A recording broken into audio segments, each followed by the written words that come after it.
Good evening and welcome to the Village Board meeting for the Village of Pleasantville. Today is Monday, March 24. If you are watching live on Monday, March 24, we encourage you to call in. Our call-in number is 769-1677. But I caution you that we have a public hearing tonight and are likely to have lots of comments. And because it's extremely difficult to make that work, interspersing phone calls, that we're going to hold the phone calls until speakers in the room have already spoken. So again, the call-in number is 769-1677, but we ask that you hold your calls until we're finished with comments within the room, just so that we're not bouncing back and forth. I had a couple of announcements to make. The first is last week was the village election, and as I mentioned previously, it was an unopposed election. The result of which is that Mindy Berard has been reelected for a third term. Congratulations and thank you. And Steve Lord, parked over there in the front row, will soon be parked over there in... Happily on this side. Steve Lord, our trustee-elect, will be replacing Brian, who is retiring after years of service. So more on that when we have organization night, which is what, Monday, April 7? Am I got the date right? Mm-hmm. So congratulations to both, and thank you, Steve, for stepping up. We look forward to having you join us. So a couple of other announcements I wanted to make. One is to shout out to the Pleasantville Rotary Club, which ran, as they have done every year for some time, the Pleasantville Rotary Wine Experience.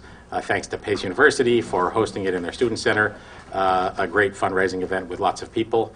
I was happy to note, among other things, that our soon-to-be occupant of the former MLA site, the Henkel Knife Company, was a silver sponsor and had a full-page ad that said they look forward to being a resident in the village of Pleasantville. So that's great news. They're in the process of building their office wing, which is on the same footprint as the office wing of the old MLA site.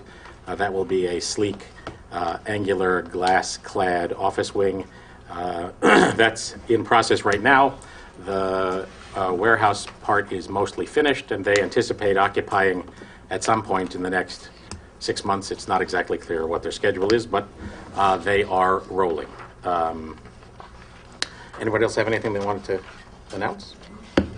Okay, so we have, as you all know, most of you are here for the public hearing on the subject of the Benchmark Senior Living project. We have a little bit of housekeeping to do. As you will recall, those of you who were here or listened last week, there was some confusion over the proper noticing of the hearing as regarded the zoning change to create a floating district versus the amendment of the map. And so what we're going to do is our first resolution will formally close the public hearing that we adjourned but continued 2 weeks ago. And then we will reopen a new public hearing that affirmatively includes both subjects. And we will incorporate into the record of the new public hearing the entire proceedings of the hearing that took place on the 10th and that we will now close. Have I got that right, Eric? Yes, that's correct. Let me just introduce, for those of you who have been used to seeing a different cast of characters here, Joel Sachs is away, and we have Eric Gordon from the firm of Keen and Bean, Village Council, and Susan Favate of BFJ Planning is also away, and we have Frank Fish, whose name is on the door. So thank you. Glad to see you. As I mentioned, the first order of business is to close the public hearing that was opened on March 10. Do I have a motion to close the public hearing of March 10 on the local law amending Chapter 185 zoning to add a new Article 6A entitled Elder Care Community Floating District Benchmark Senior Living Zoning Petition? Second? Second. All in favor? Aye. Okay, motion approved. We have closed the public hearing of the 10th. Do I have a motion to open the public hearing on local law amending Chapter 185 zoning to add a new Article 6A entitled Elder Care Community Floating District and to amend the zoning map of the Village of Pleasantville identified on the Village of Pleasantville tax map as Section 99.15, Block 3, Lot 67. The land affected by such amendments is approximately a 3.9 acre portion of the property with the address of 70 Bedford Road. So. Second? Second. All in favor? Aye. Aye. So we will incorporate all the comments that were made at the March 10th hearing into the record of this hearing, so everything is in one place. and as a result, there won't be a need for anyone to repeat comments that they made on the 10th. That was a long night. We may be here for quite a while again tonight, so I will ask that people not repeat themselves. So more on that in a minute, but I wanted to report. I would make the motion to incorporate the. Okay, that. Formal motion. All right. Is there a motion to incorporate the record of the March 10th public hearing on local law amending Chapter 185 to the record of the new public hearing that we just opened? So moved. Second. Second. All in favor? Aye. Aye. Okay, housekeeping accomplished. I wanted to report several things that we have received since we last met. One is stacks of resident letters in favor and opposed, which are all part of the record. I am aware that there is a web-based petition as well, and some of the people who are involved in creating the web-based petition, it would be helpful if you want to submit that, some form of the finished petition, so that we have that as part of the record as well. We also have two memos from Keenan Bean, one on the subject of public noticing. That was a discussion 2 weeks ago about the appropriate public noticing. We noticed this hearing to the people who are within 500 feet of the subject property, that is the Methodist Church wooded site. We have a memo from Keenan Bean that is an appropriate way to handle it.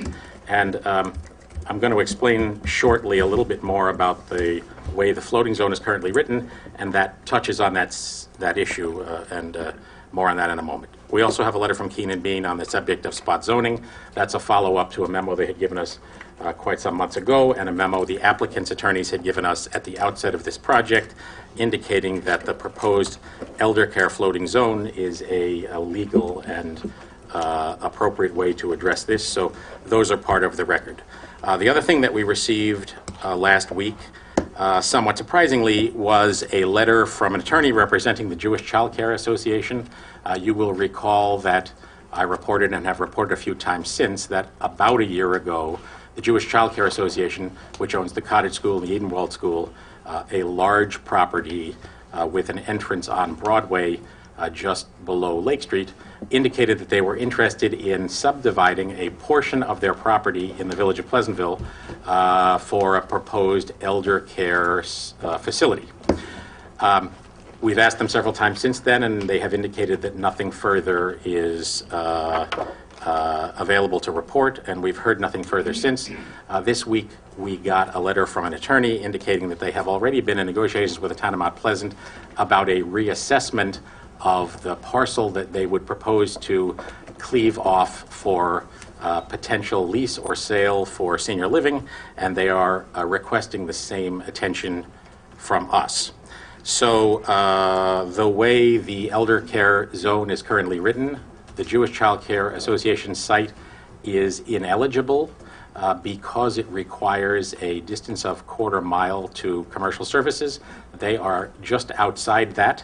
And it is our position that has since been confirmed in exchanges with the folks at JCCA and their representatives at the planning firm of Divney Tung Schwalbe, that they are an ineligible site as the current proposal for the floating zone is written. We have a memo from Frank Fish reiterating that point. So I will say from our standpoint that it was surprising to hear of this at this point, if they in fact had decided to move ahead.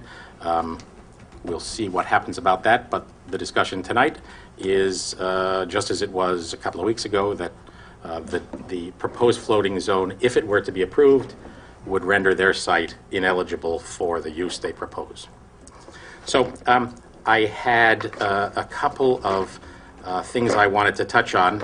The first is there are a bunch of folks who are relatively new to this discussion and have not had the benefit or the suffering of the past 15 months when many of us have shared this table in this room. So I have a few slides I just wanted to walk through so that we have a common set of understanding about what we're talking about. It's a brief overview of what's on the table, and I think is, I hope, a helpful review of what's under discussion. So let me pull up those slides.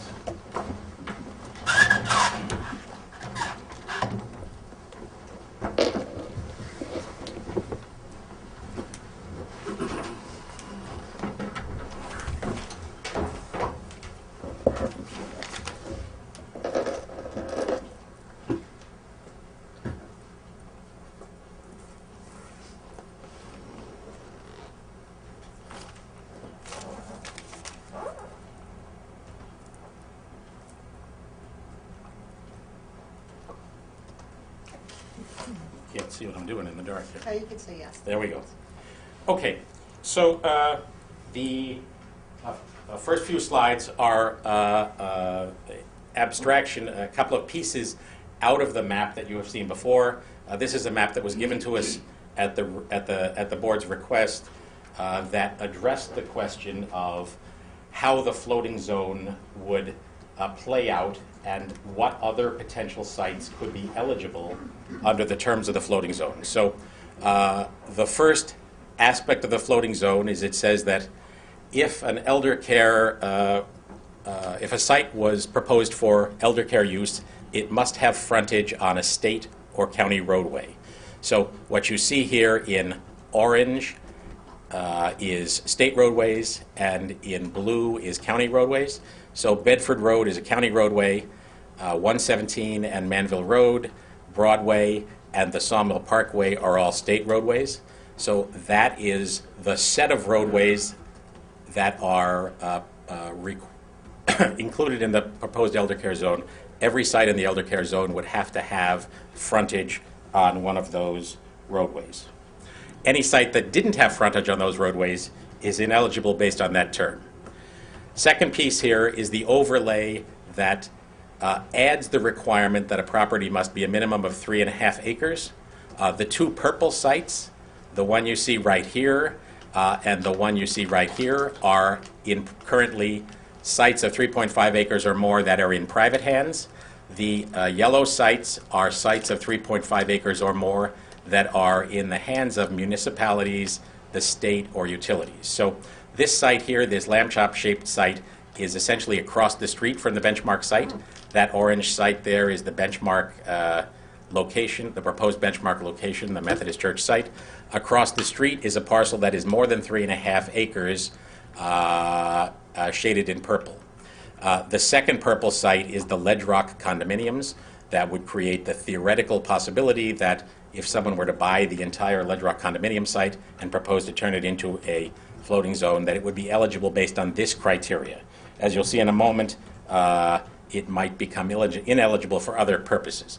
This is the aqueduct. This is the Con Edison substation. This is state right-of-way along the sawmill and the railroad. This is the village yards, and this is the village DPW site. Overlay on top of that, the requirement that these sites be within a 1/4 mile radius from village commercial services. This is a 1/4 mile radius from the benchmark site, and it shows the potential sites that fulfill those terms. This is the 1/4 mile radius from the downtown district. So here's our old village, here's the downtown district. So anything that falls outside these zones would become ineligible as well. And then the last piece overlaying on top of that says that if a floating district were established in a specific site, it creates a 1/2 mile exclusionary zone. In other words, there has to be a minimum 1/2 mile separation between sites. So that is this line you see right here. So in the hypothetical that the benchmark site were approved for the elder care zone, these two purple sites are within the 1/2 mile and therefore ineligible. The aforementioned JCCA site is down here.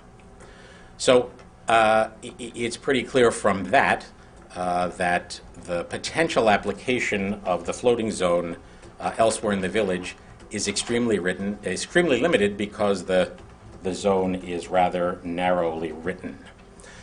So a number of folks have asked me whether the floating zone could land anywhere in the village. The answer to that is, at least as currently written, it could not. And in the hypothetical that it got established at any of these potential sites, it would then create this zone of exclusion of a minimum 1/2 mile. So again, I think lots of folks have seen this, but just to remind everybody, this is the Methodist Church site. Here is Bedford Road. Here is Maple Hill, which curls up the hill and has a cul-de-sac at the end. The proposed site is the current wooded parcel that the Methodist Church owns. This is the footprint of the building Benchmark has proposed. They have achieved a preliminary approval from New York State to allow them to cut into the retaining wall in this location and create a driveway that would give the site its own entrance. That was in response to concerns about traffic coming up on Maple Hill and turning through the church property. The proposed project is an 87-unit, 3-story building with 50 some odd parking spaces around it. This is that same view. This adds the section view. So if the site were sliced through along that line right here, that gives you an idea of the way the terrain works. This is Bedford Road. Down here is the retaining wall that we're familiar with, the big stone retaining wall. Benchmark has proposed their own new retaining wall in this location and a 3-story building that is cut into the ground. That dotted line that you see cutting through the building is the existing grade, so you see that the building is set down into the ground, and that much earth will need to be removed in the hypothetical that they build it. This is their property line right here, and this is the height of this house right here. So these are the houses that are immediately adjacent. That's the terrain through that section view. As most of you know who are familiar with the site, the hill marches its way up. Summit curves around and is up here behind the houses that are on Maple Hill.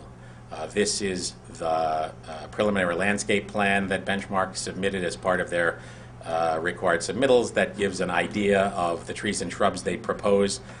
In the hypothetical that the project is approved, this would be the subject of intensive review at the Planning Commission for detailed site review.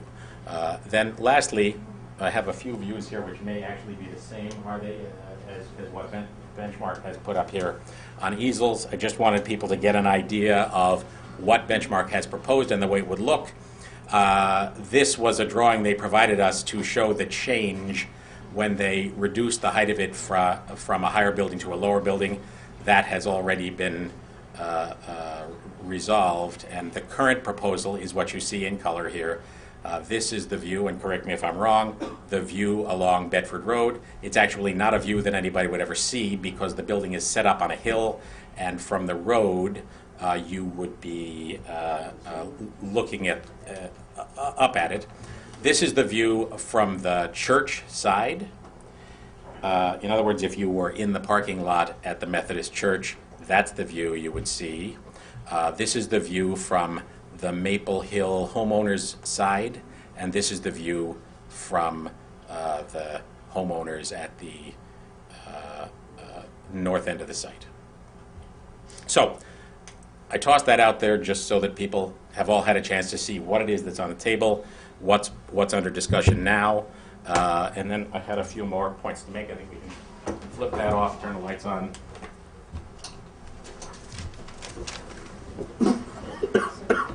Get this out of the way.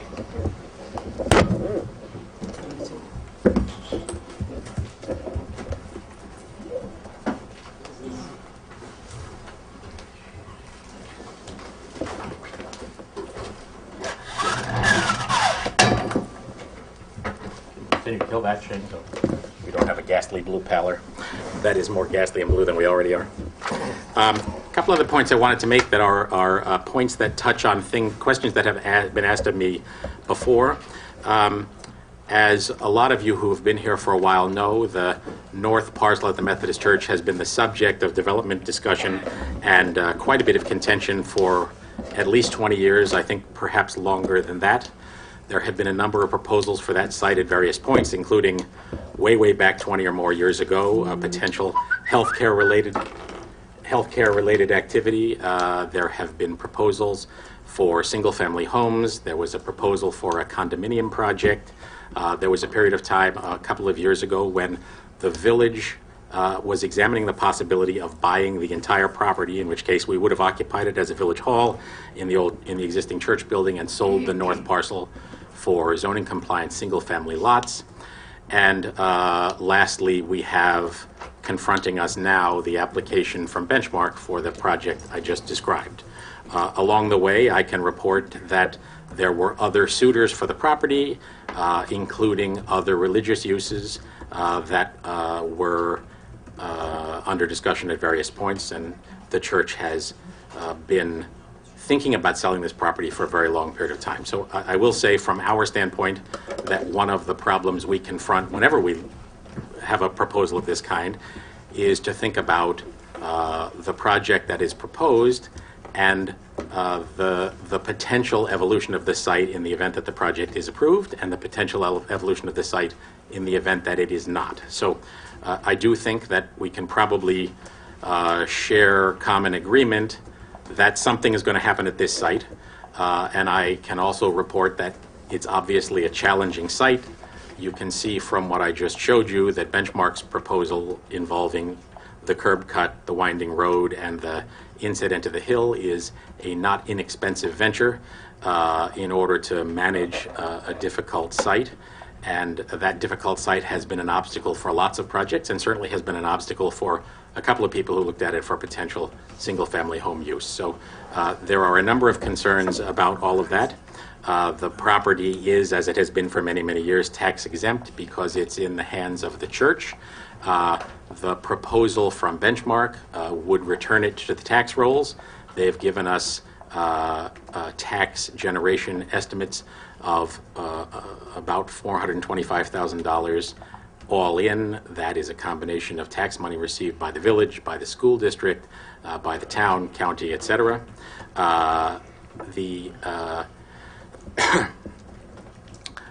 All of the various questions surrounding this, including excavation and stormwater management and utility plans, traffic plans, etc., have been explored in detail, and there is an enormous amount of detail on our website at pleasantville-ny.gov. Anybody who is interested in getting more detail on that can hunt through stacks of material that are available on that site. So it has been exhaustively reviewed with materials supplied by the client.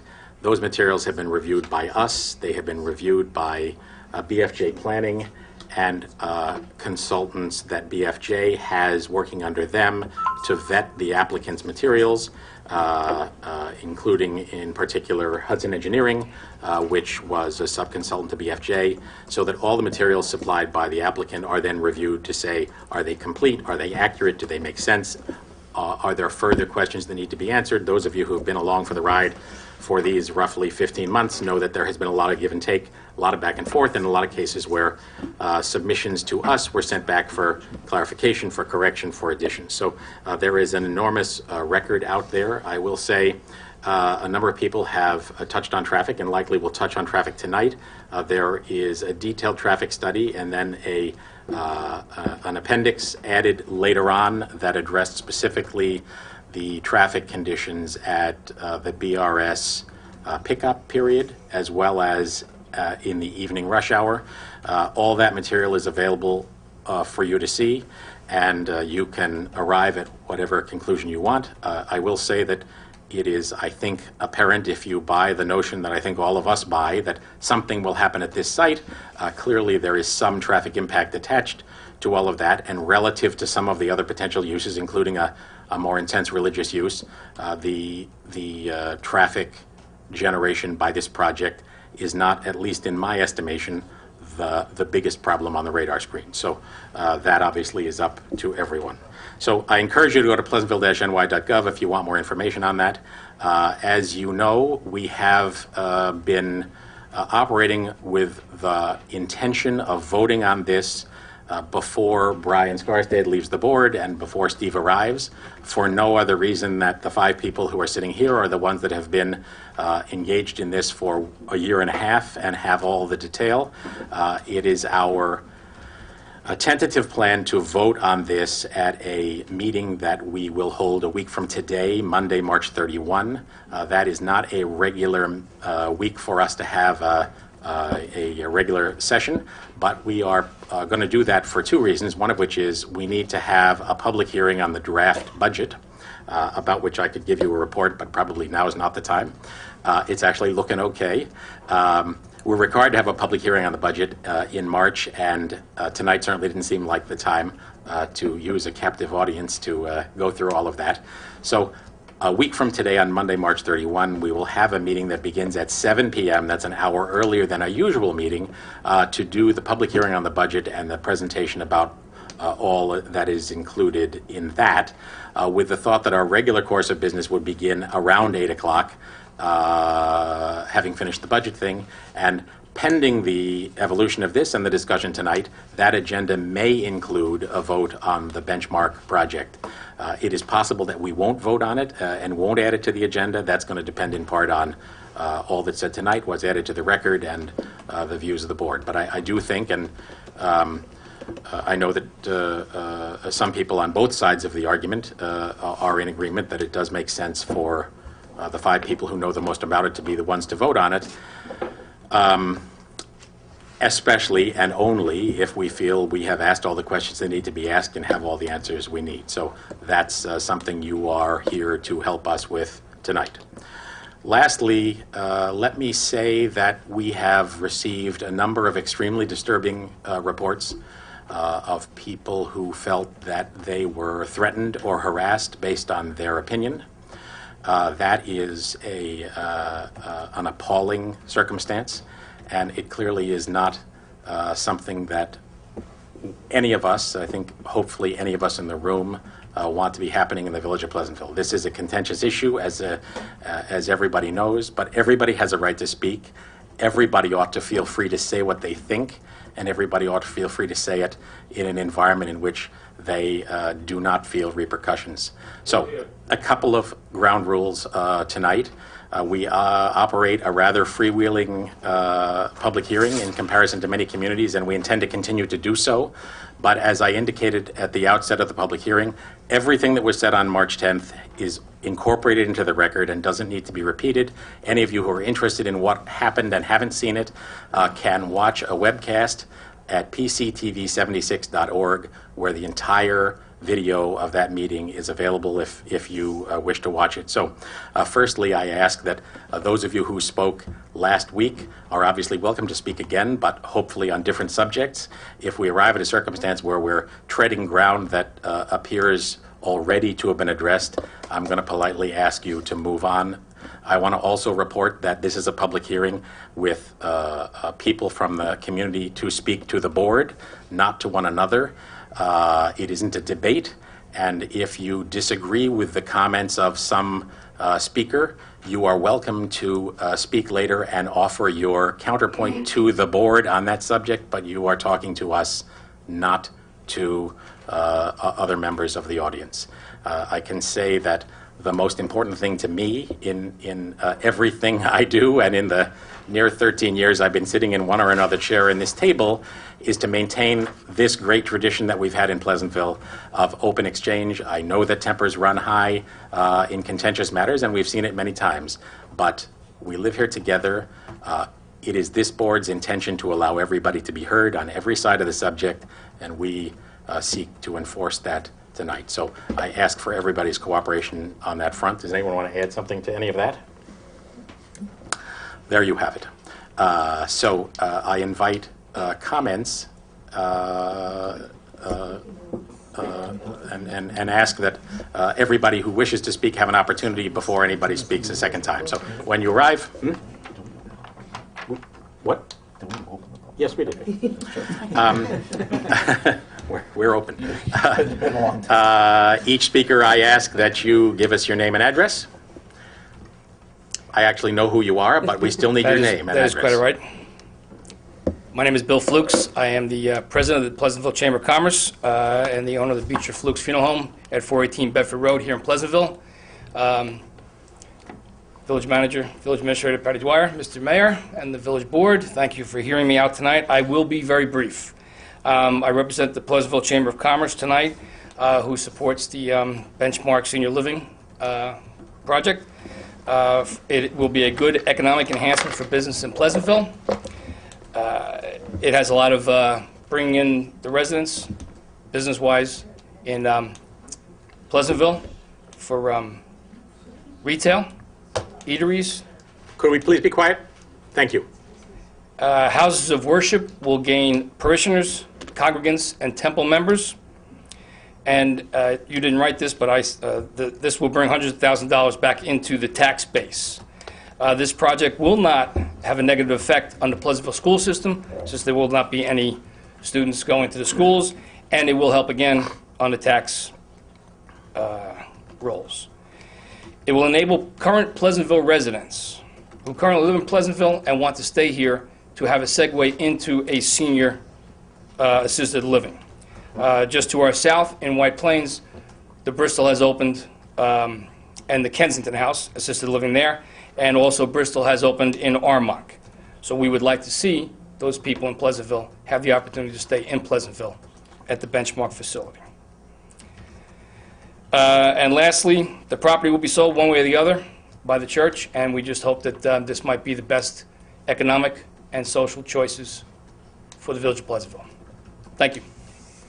Thank you. Anyone else like to speak? Welcome. Good evening. My name is Michael Surignano. I'm an attorney. My office is in Cross River, New York, and I'm here tonight on behalf of Yuri Parashak and his wife, Jane, and they live at 45 Maple Road.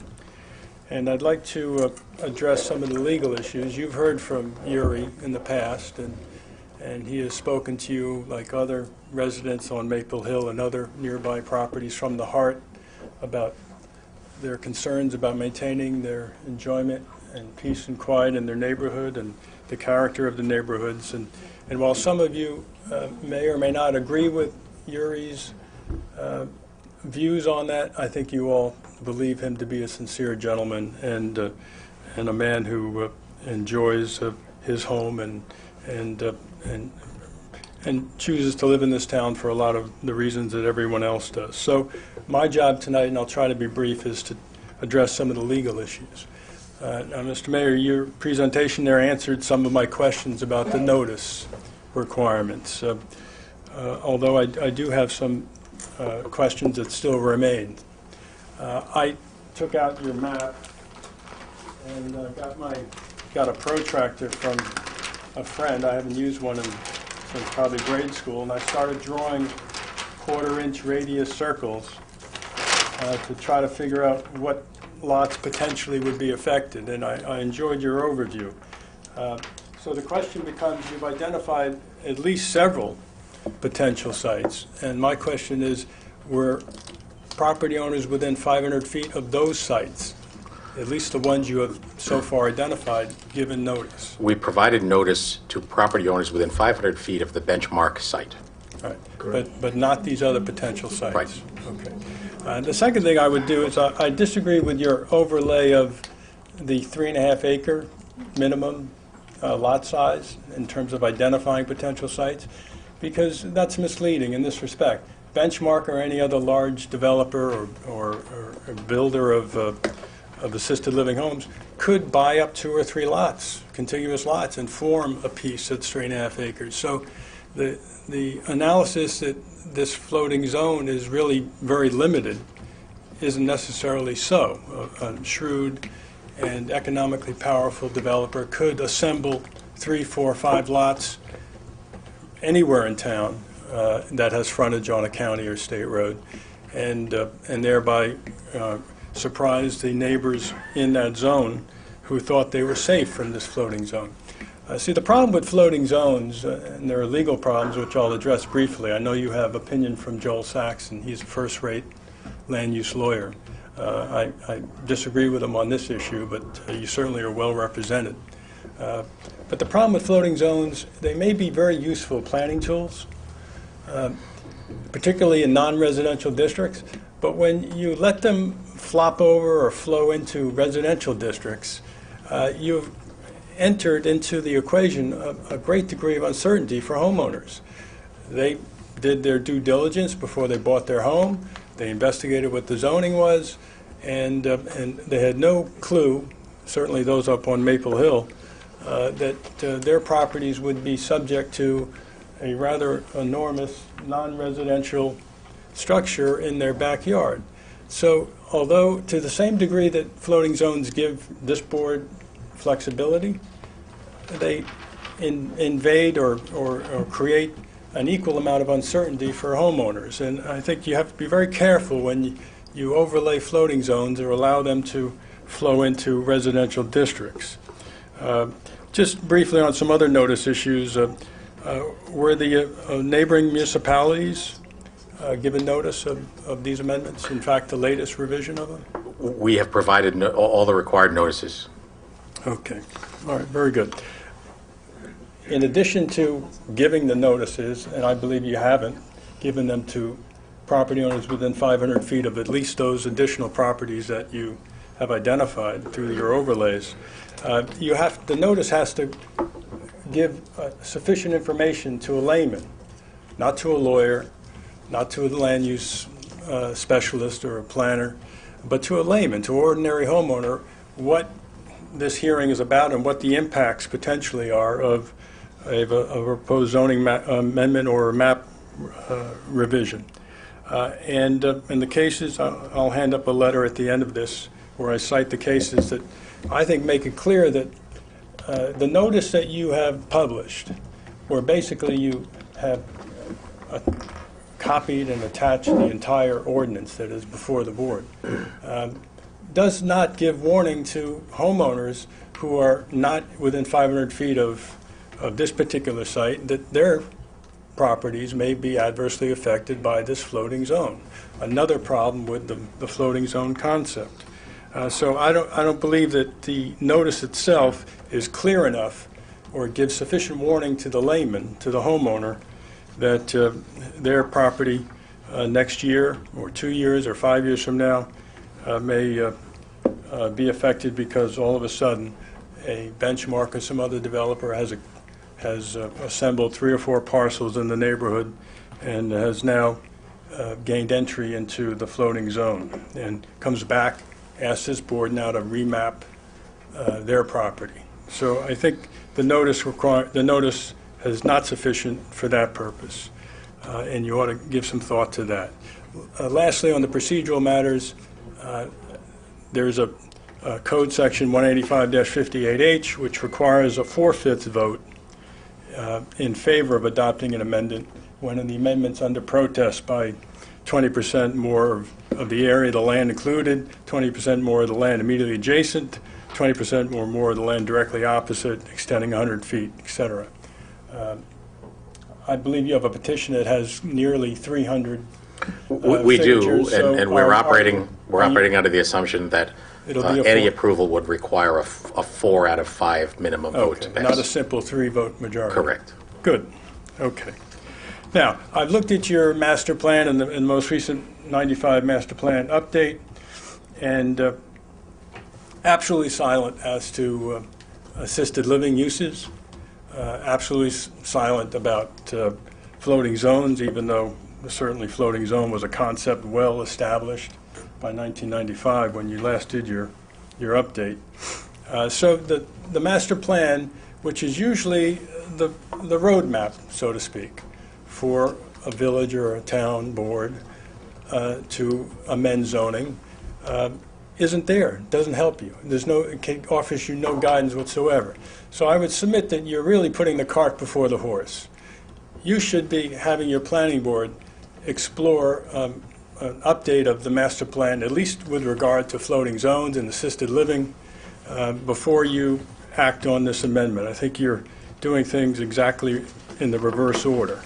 And when you don't follow a comprehensive plan, a master plan, that's when you get into this spot zoning problem. And I think you're subject to that defect because you have no guidance from a master plan or a comprehensive plan.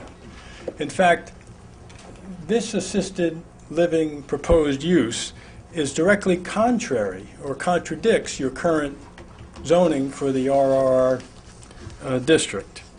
And by remapping just 3.9 acres of a parcel in an RR district singles that out, a very small parcel, for a use that's totally different than the surrounding uses.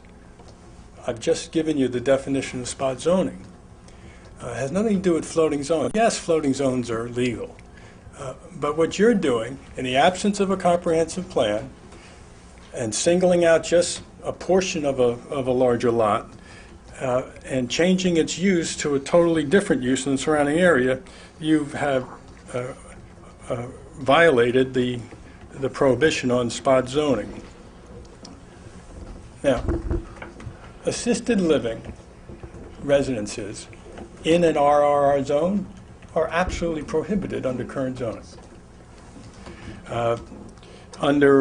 In fact, they're prohibited in every residential zone. RRR, RRR, R1, R2, R2A, R3, R4. All of them specifically prohibit assisted living for more than 12 residents. And in particular for the RRR, it's section 185-8C3, expressly prohibits assisted living residence for more than 12 persons in the RRR district and all the other residential districts, and it does so for good reason, and it states it. This board, some of you were members probably at the time when it was adopted, made this legislative finding. You said that this assisted living and other facilities such as a hospital, sanatorium, nursing home, convalescent home, or penal institution, I'm quoting now, provide residential or institutional care services which, I'm quoting again, by virtue of the transiency of their residence or the on-site uninterrupted professional supervision, treatment, and care that they provide, and now I'm going to underline this. This is a quote. Do not function as the functional and factual equivalent of a family, close quote. This is an express legislative finding by our prior village board that assisted living residences are incompatible with not only this RR district, but every residential district throughout the village. So to now flip-flop and force a prohibited and incompatible use into this triple R district and potentially every other residential district, I believe constitutes irrational, arbitrary, and capricious action, and which a court would have to set aside.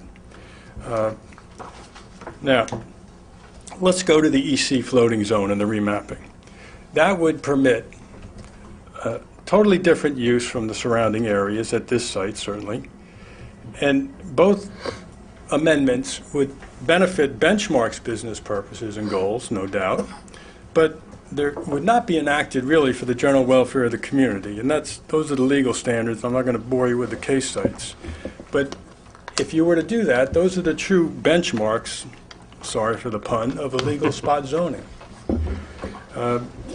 And the EC floating zone, as proposed by now Benchmark, does not comport with the floating zone concept upheld by the famous Rogers versus Village of Tarrytown case many years ago.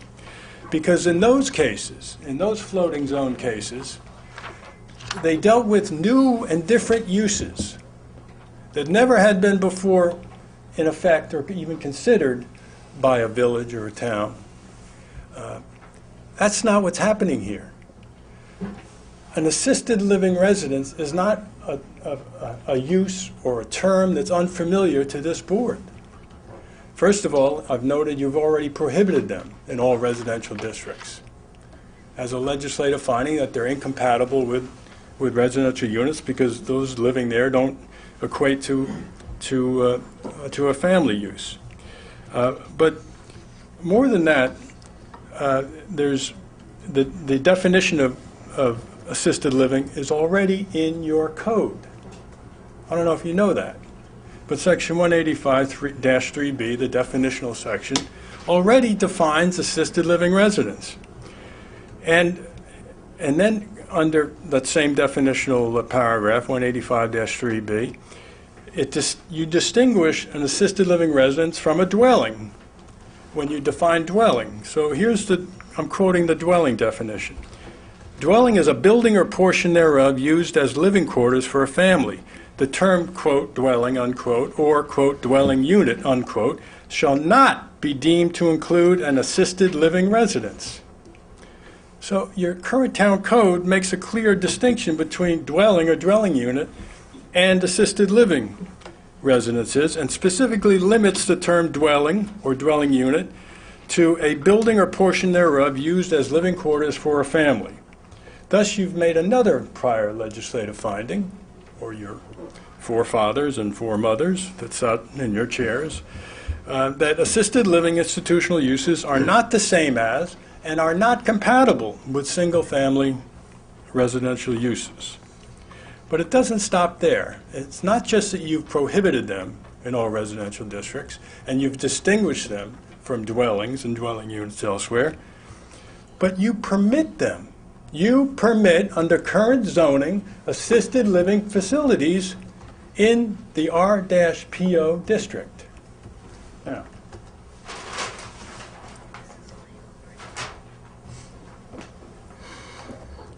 if I may hand these up. This is section 185-16. I've got one for everybody. And I'm not going to take you through it all. Yeah, I mean, you indicated you're going to leave us with Yes. a document I will. supporting your claim, so. Yeah. Now, what's important about this, and if you go, I'm sorry, if you go to page, let's see, if you go to page 5 of 13 on this, I've highlighted in yellow to make it easy. Assisted living residence is a permitted use as a special permit use in the R-PO district under current zoning. And it starts on page 5, and then it goes on for 9 more pages. A very well thought out, comprehensive ordinance dealing with virtually every possible issue that assisted living can raise. However, in fact, it's a much better ordinance from a planning point of view and for the benefit of the residents of Pleasantville than the one proposed by Benchmark in a lot of respects. And I'm just going to hit the highlights in this comparison. The R-PO district spans both sides of Bedford Road from Tompkins Avenue northeast to Martling Avenue. Section 185-16C5 contains a much more thoughtful and progressive provisions, those are the ones I handed to you, under existing law, than the proposed amendment. For example, your current law restricts assisted living residents to an area within real walking distance to the downtown business district. Thus, elderly residents, their aides, facility staffers can realistically walk and do as the chairman of the Better Business Bureau here in the village want them to do, which is to use and benefit the local businesses. The Benchmark site is far removed from the downtown business district, and it's almost a quarter-mile north of the old village. Moreover, the current R-PO district does not border a triple R district, your least dense single-family residential district.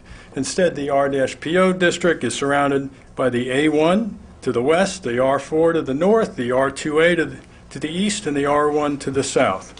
Thus, the institutional use proposed by Benchmark is already allowed in the RPO district, and it's far more compatible there with surrounding districts than is the proposed site that sits smack in the triple R district. Under your current law, it requires at least 5% of the proposed residential units to be affordable and occupied by persons of limited income, and sets up a priority list for village residents. The Benchmark proposal that's about to be voted on this week or next week has no such affordable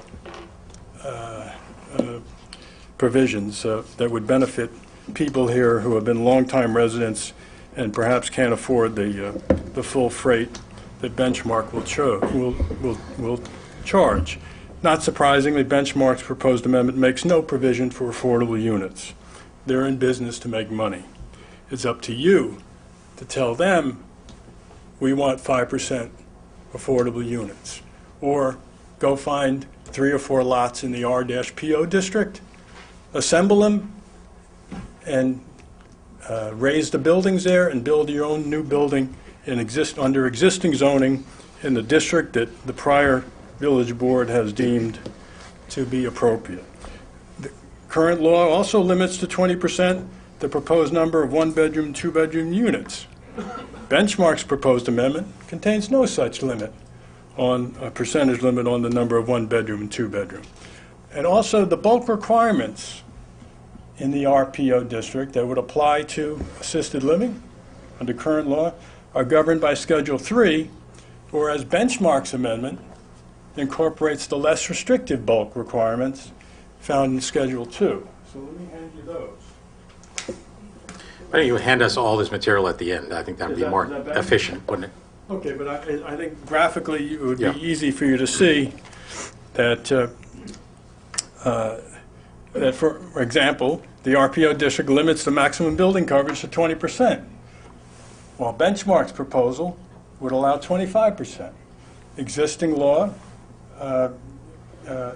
puts limits on development coverage of 40%, floor area ratio of 0.25. Benchmark's proposal has no limits on development coverage, no limits on floor area ratio. Yet another difference between Benchmark's proposal and your current zoning is that the current zoning prohibits any structure from being nearer than 20 feet to a residence district boundary. And your zoning code defines structure very broadly. A structure under current zoning definitions, Section 185.3b, includes not only buildings, obviously they're structures, but signs, fences over 6 feet 6 inches, and certain walls are structures. Benchmark's proposal before you has no limitation of how close a structure can be to a residence district boundary. Again, you've got this floating zone out there. Who knows where it's going to land? Who knows what property next is going to be affected because a developer assembles a group of parcels. So for all of these reasons, and there are many more, I ask you, between now and when you vote, read your current law. It's 9.5 pages. It's much, much better. It's much more progressive. It's much more fair. It benefits the entire community. And it's there for everybody to see, and it's been on the books for years. Read that over before you adopt Benchmark's abbreviated, one-sided version of assisted living. And if you do vote for Benchmarks, now you've got two different conflicting ordinances on your books. What are you going to do? You're going to have different standards for Benchmark and other developers in the floating zone than you do for R-PO zoning district, assisted living units? You can't have that kind of conflict. You're inviting chaos or injecting chaos into your zoning code. Has there been any, I come late to this process, admittedly, and I'm about to sit down. I'm sure you'll be pleased. You had a couple of questions for you, so. Okay. Yeah. So I'm going to ask you sincerely, has there been any proof that Benchmark has explored sites in the R-PO district and found them wanting or expressed or articulated any reasons why they rejected such sites? Are you finished with your? Yes. Okay, so let me just touch on a few things. The first thing is you've asserted in various ways that what we propose to do is not legal. Correct. And you're entitled to that opinion. We encourage you, obviously, to give us the backup for that, because that's in conflict with the advice we have from our own counsel and in conflict with the advice Benchmark has from its counsel. So that additional information is welcome, and the sooner the better. Do you have that available for us tonight? I do, right here. Okay, great. So maybe if you could give it to Patty Dwyer, Eric Gordon from Keenan Bean will also obviously want to see that. And I say So, that, yeah. not to repeat myself, I say that because there's such a unique confluence of factors here, that you have existing prohibition, that you have an existing permitted use, and you have an absence of a comprehensive plan that gives you any guidance. So you're out to sea without any kind of compass here. Well, so I certainly that's wouldn't. why I think it's would illegal. I would not presume to tangle with you on the legal aspects of it. We obviously have Well- legal representation. Benchmark has legal representation. Neighbors have it as well. That is as it should be. Happy to look at all that you've given us on that front. I had a couple of points to make about a couple of things you said, one of which is the RPO district is a zone that you probably are not all that familiar with. It is also affected by our historic district overlay, and that has implications. I can tell you that, as you can obviously see, the assisted living code that permits assisted living in the RPO district but which also limits it in various ways, including not only those terms, but also the terms of the Historic Overlay District, have produced an environment in which, despite the fact that that code has existed for several decades, has not only not produced any assisted living, it hasn't even produced the suggestion of assisted living to my knowledge. So when you ask the question of whether Benchmark has looked at any sites in the RPO district, I think the answer to that, I mean, they would have to answer that. I don't know, but I happen to live relatively close to the RPO district, and I can't imagine, I mean, obviously anything in the world could conceivably happen, but pretty hard to imagine how a site that could accommodate a project that would be economically viable for assisted living would be pretty hard to pull off. So I invite you to take a look at the historic overlay and see the implications of that. And you know, that's a recognition of the fact that zoning in a community like this is a difficult business. We are not. No doubt. I mean, you obviously live that world too. This is a community of 1.9 square miles, something like that. We do not have the option that big towns have to create what, at least in a recent generation, would have been conceived as logical zoning with everything in its place. So we struggle with that on a constant basis for two reasons, one of which is there are many examples extant in the village of Pleasantville that predate the class of zoning that exists now, that would be characterized under it as incompatible uses, and in fact actually are in a number of respects the gift that this community has inherited from previous generations. I would say that about the library, the schools, the churches, the proximity of many of our homes to commercial districts. Obviously, all that pre-existed when most of the homeowners bought their homes, and that's an important piece that we are very, very mindful of.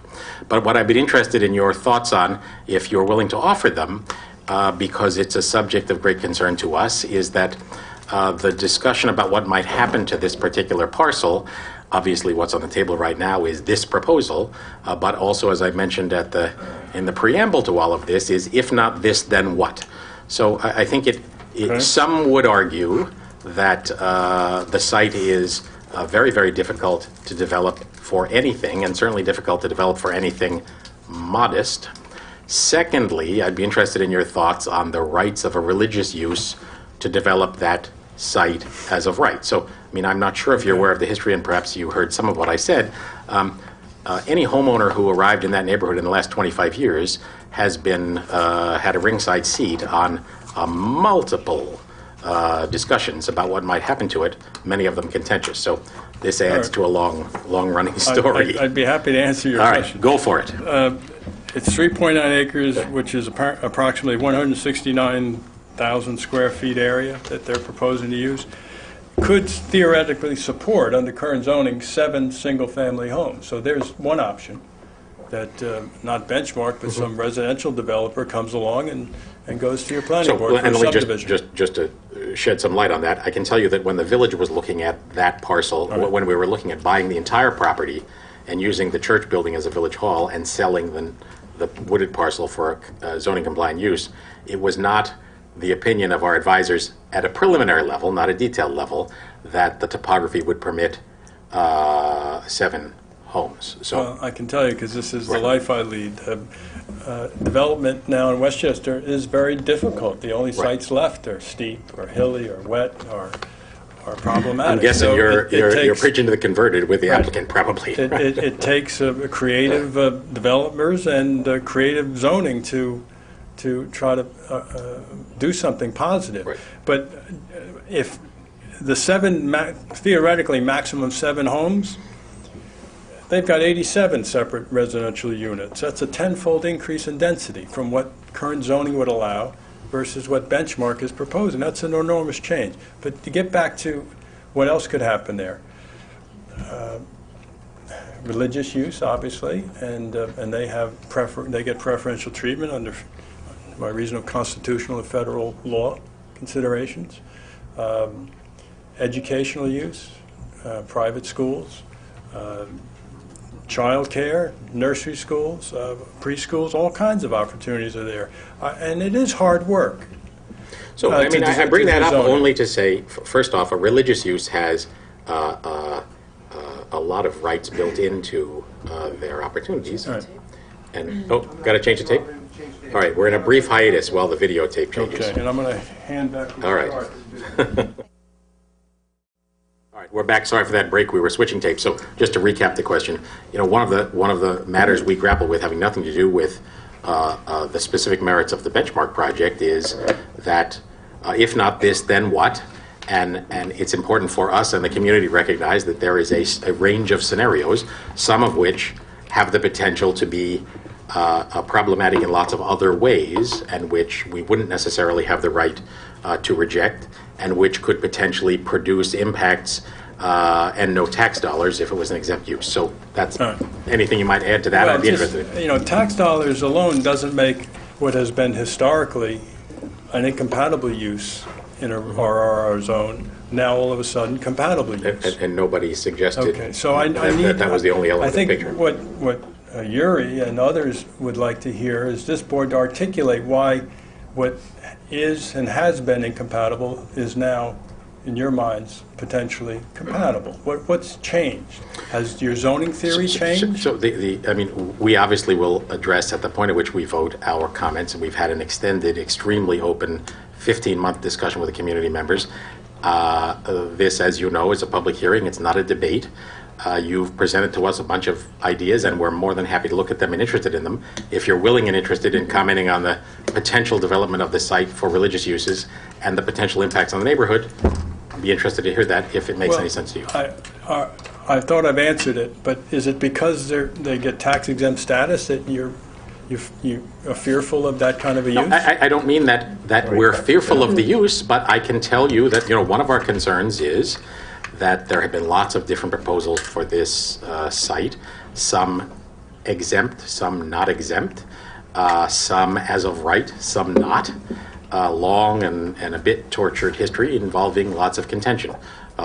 We're still in that circumstance. Certainly in the plus column would be if there are going to be changes in the neighborhood that are not viewed as desirable, one would at least like to have the benefit of tax dollars. So one of the concerns we have, and I'm not, obviously this is, nobody has a crystal ball, but there are plenty of things that could happen there as of right Correct. that would be problematic. So But that's a point of concern. Hopefully we don't, or you don't, not you personally, Yeah. marry the gal, the fifth gal, because the first four were not particularly invited. You need the fifth gal, the one you want to marry, has to be on the merits, correct? And that's what All right. I'm going to sit down and ask you, consider this as a marriage and do it on the merits. Give this some more thought, really. All right. I know you have a board member departing, but Yeah. I think it's more important that, and certainly the new Yeah. member can get up to speed if he isn't already. It's more important to think All right. this thing through, examine your current zoning, maybe do some master plan updating, and benchmark will still be around. All right, I appreciate your comments. you very much. Thank you, and you gave the documents to...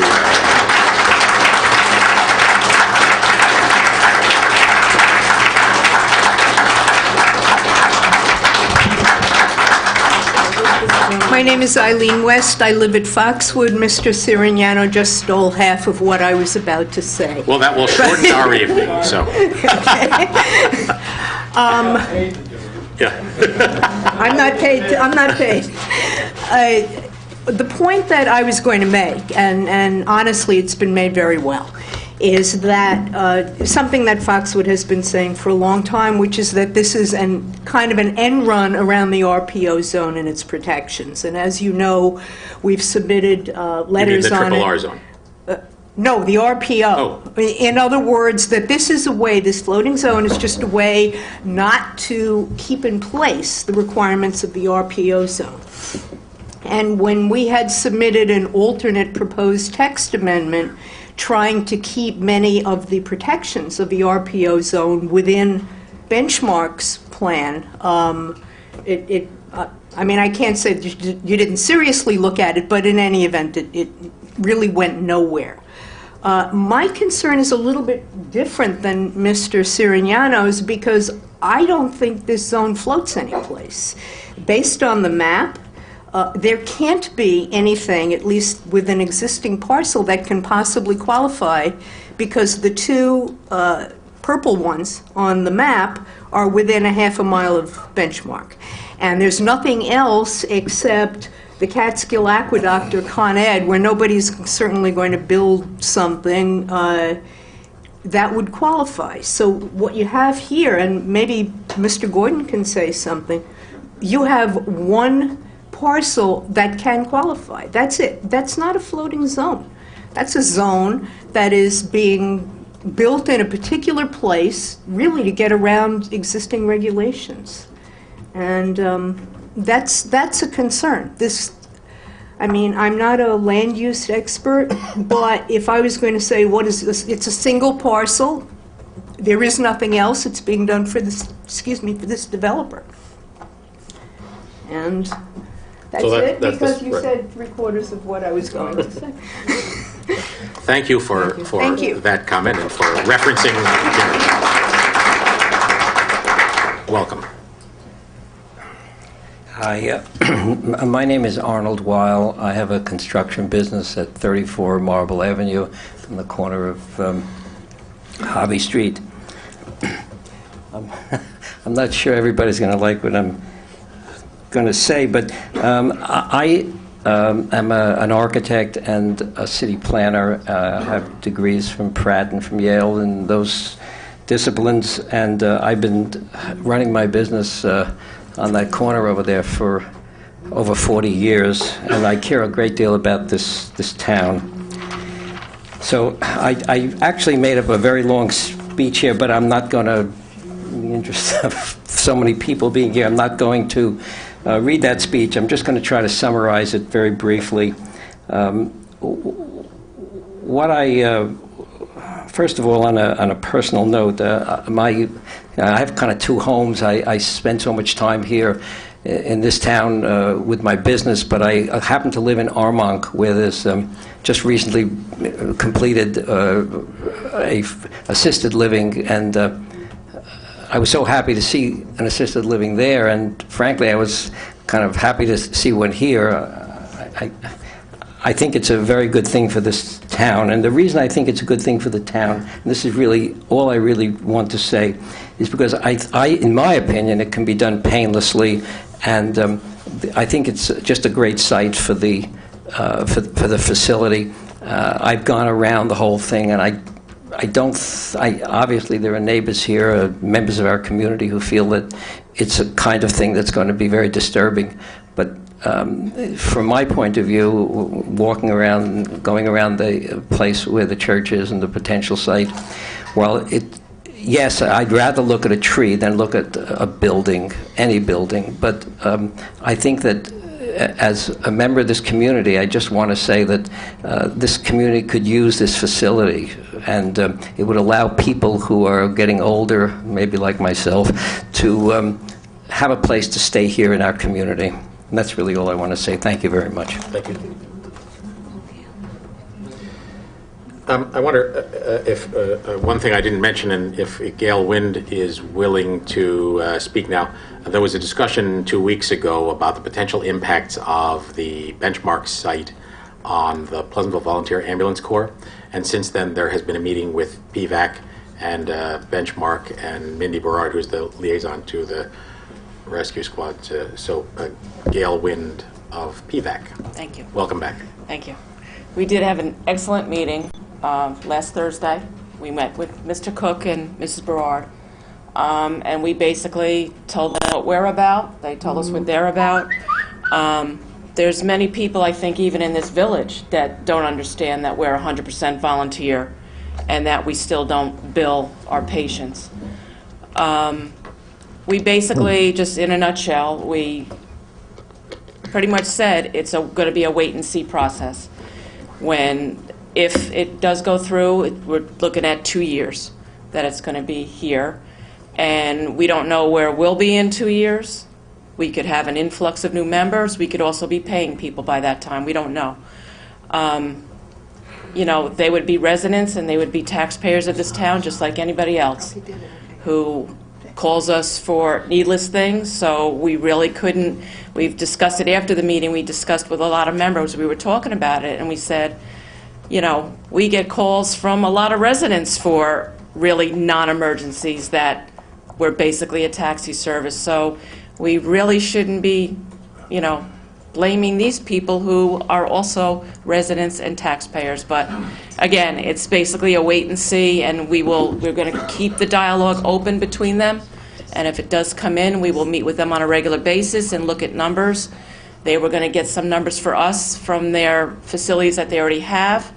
And I was going to contact Briarcliff and ask them about their numbers from the Atria of how many times they respond there.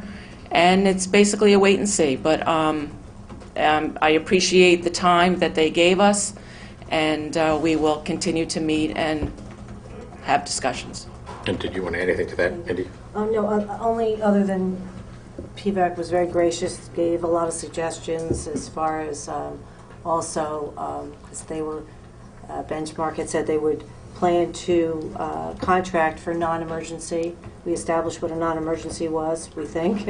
And Benchmark's also looking into what it would be to establish a contract for a emergency service as well. So, it's, as Gail said, it's still would be an ongoing conversation if it was voted in. So I thank you very much. Thank you for that, and a shout out to anyone to join Pleasantville Volunteer Yes, Ambulance Corps. there you go. All right, anybody, other speakers?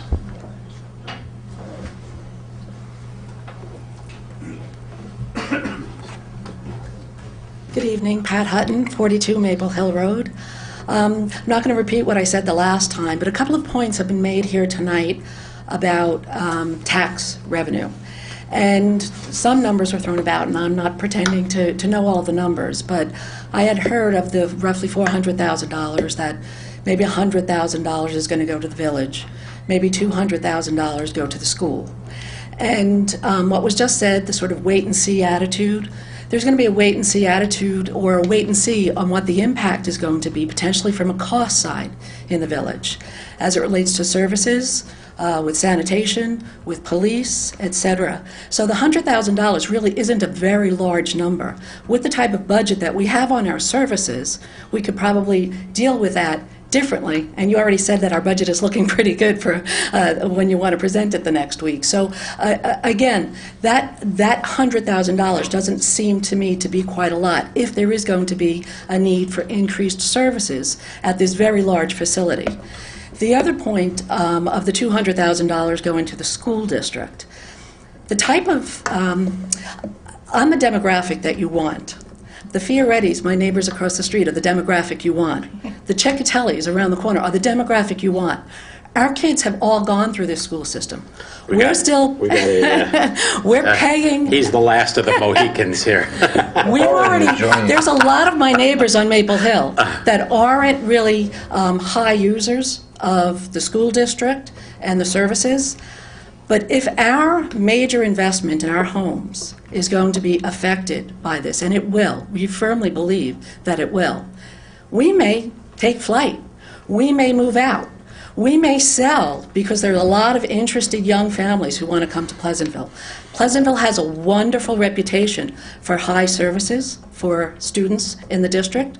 All it would take is for a couple of families to move out, and then new young families with high needs children that require a lot of services, and that $200,000 is out the window, because there are students in this district who require over $100,000 on their own in services. So again, the type of tax dollars you're talking about and the impact that this type of a unit would have just doesn't seem compelling to me at all. So I just wanted to add on to the fact that this wait and see, you don't know what the ramifications will be in this wait and see, because the tax dollars that you think you may get may in fact end up being a detriment. Thank you. Thank you.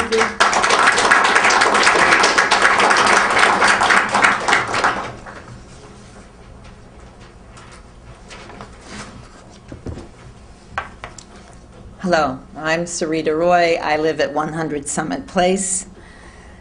As a resident of Pleasantville for the past 26 years, I want to let you know of my strong objections to the proposed building of the Benchmark Assisted Living Complex. I am a walker, As such, I walk down Highview Terrace to Route 117 to enjoy the beautiful, bucolic Pleasantville environment that surrounds us. However, there are times when the traffic going past Foxwoods Apartments down past the fire station on 117 is far from bucolic. One ongoing headache comes with the chronic flooding of the Sawmill River Parkway. At those predictable and regular crises, 117, passing Foxwoods and the Methodist Church, is the two-lane favorite detour for people traveling either north or south. Another concern I've had over the years is that trucks need to use the route for deliveries to supermarkets and commercial enterprises going north to Mount Kisco, to our village, or south toward Thornwood. It not only can be noisy, but on my walks, it can be a challenge to cross 117. It is unsafe. Right now, I see kids crossing 117 to walk on the only side that has a sidewalk. Safety for pedestrians on 117 is an ongoing issue. I worry that with increased travel by Benchmark staff, visitors, emergency vehicles, and delivery trucks, the safety of our children is further put in jeopardy. I support the Pleasantville United Methodist Church in their wish to sell their property. That is their right. But this is zoned for 1/2-acre residences. That would possibly add 7 families to this neighborhood. Should this plan go through, I understand that the rent for the least expensive of the 87 units begins at $8,000 per person. Have you looked at the latest census data for our village? How many of us could afford Benchmark? As much as I'd love to continue to live here, I cannot afford such prices unless I plan to die quickly and leave nothing to my family or charity. Esteemed board members, thank you very much. Thank you.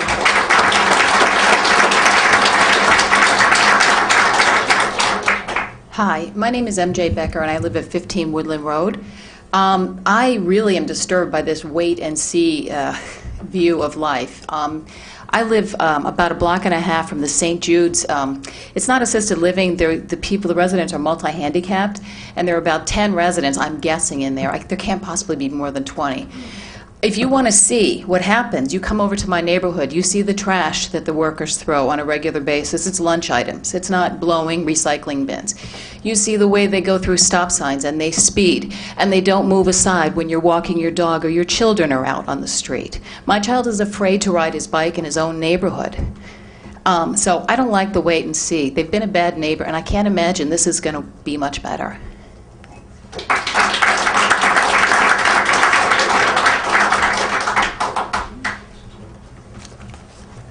Matt Finkelstein, 11 Gramerton Road.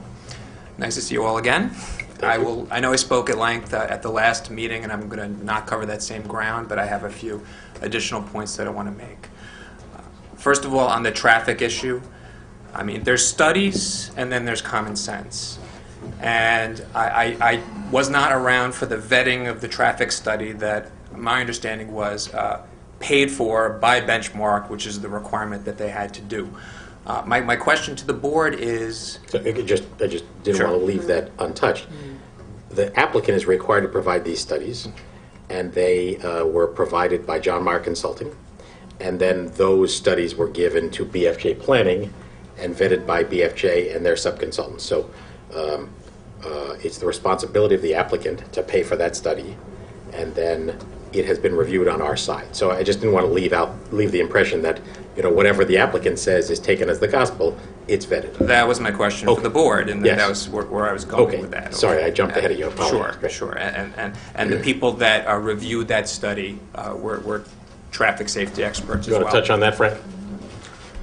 Yes, my partner, Georges Jacquemart, is a traffic engineer. This is what he does. He reviewed the study, reviewed John Meyer's studies, and gave the board a report.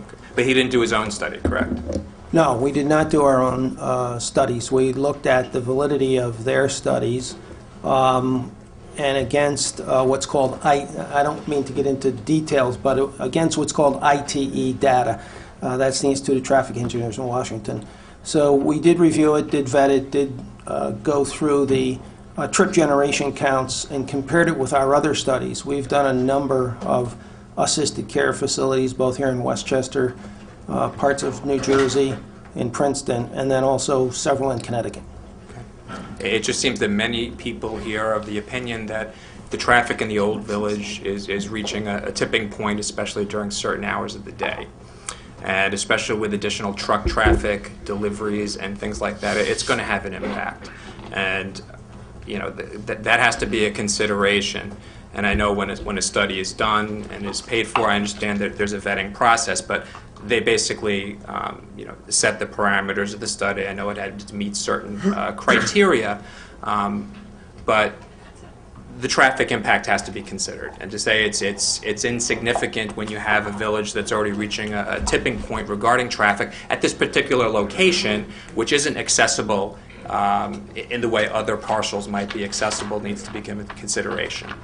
And then just the larger point of adopting a floating zone ordinance really has to be very carefully considered, because the residents of this particular area bought into a triple R zone.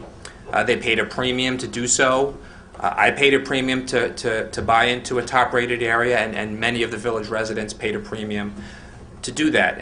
And to see that that can be taken away by a floating zone, because this is something that the larger village thinks is in the best interest of the village, does concern me, because the whole purpose of a zoning ordinance is to protect the private property interests of the homeowners. And when you have a master plan, it should be followed, and it should not be adjusted for the purpose really of one particular project, and that appears to be what's going on here, and I'm very concerned about it.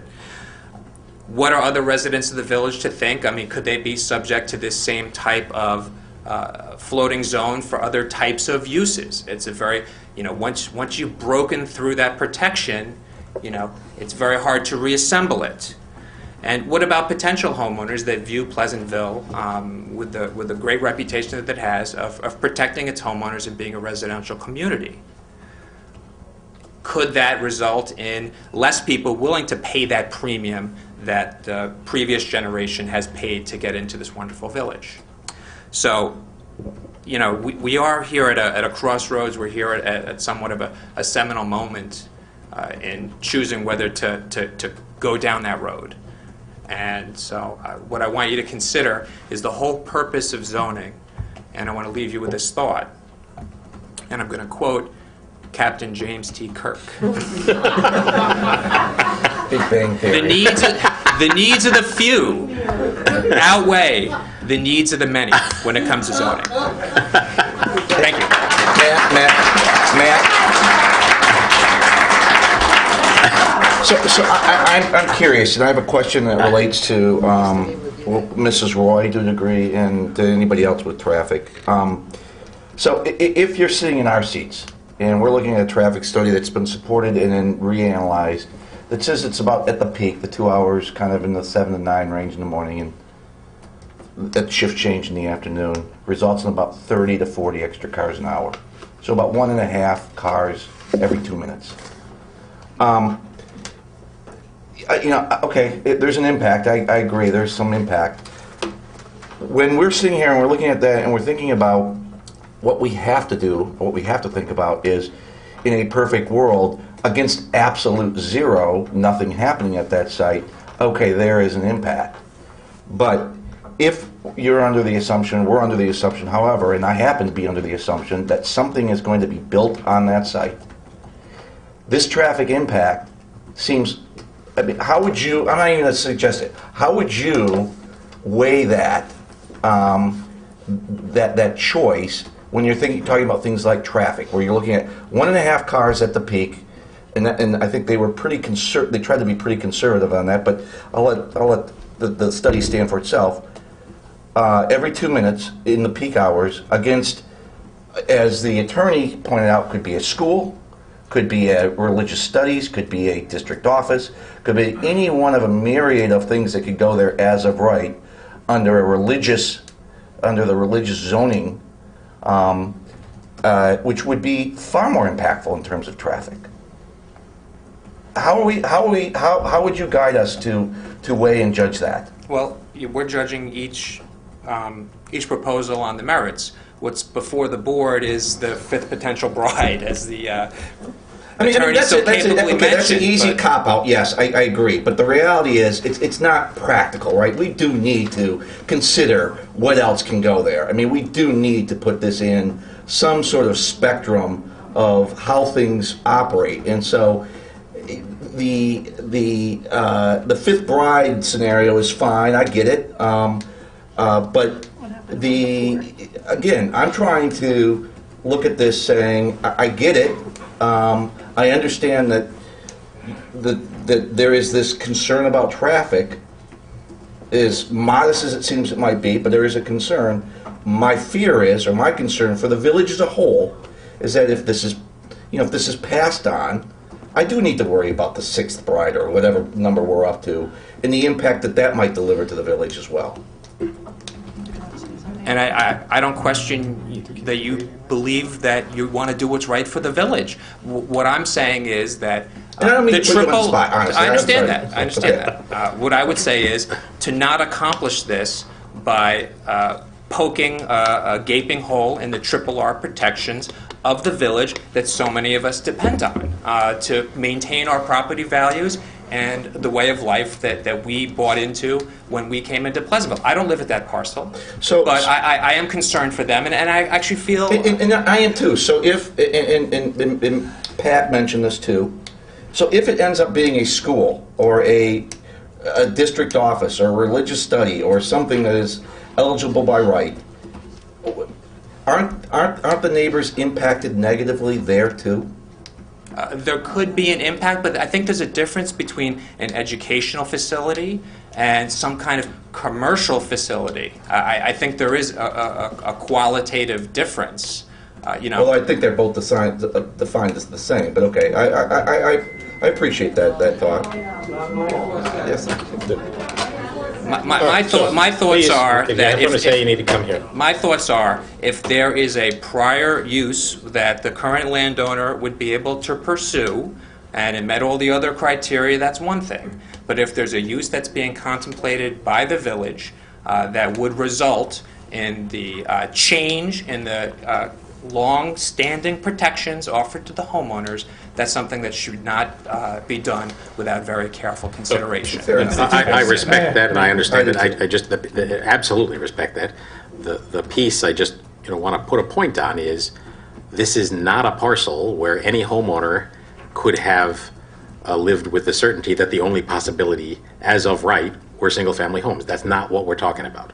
There are lots of other things that could happen as of right, which is the point Jonathan was making. So, and that's the struggle we all have.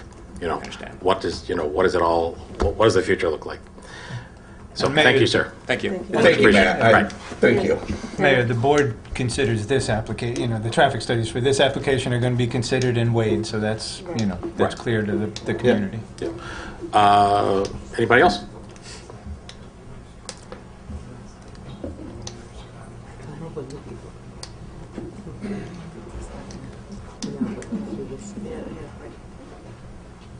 I was going to say James Tiberius Kirk, but I won't.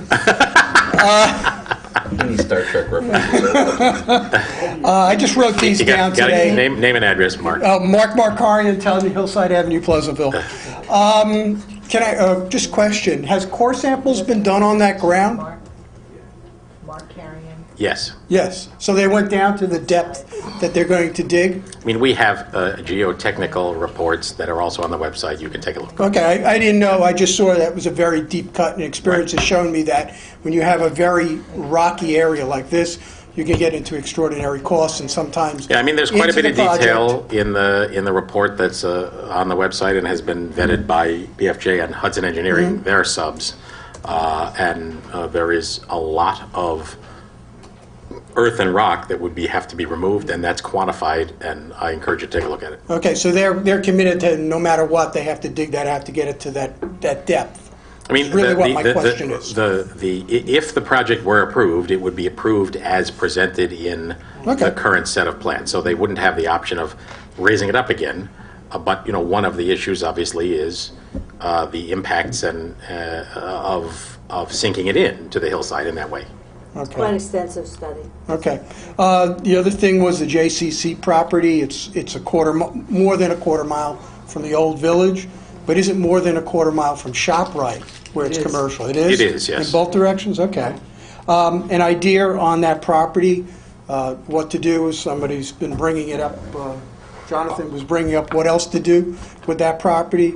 Level the trees, physically move the church back to that area, and the area in front of it develop as homes, so you don't have to go up that hill, where you don't have to do a cut-in to get homes, to get into that property for private homes. So that way you now can leverage the land as a total by moving the church back, and then the area in front of it, you put private homes.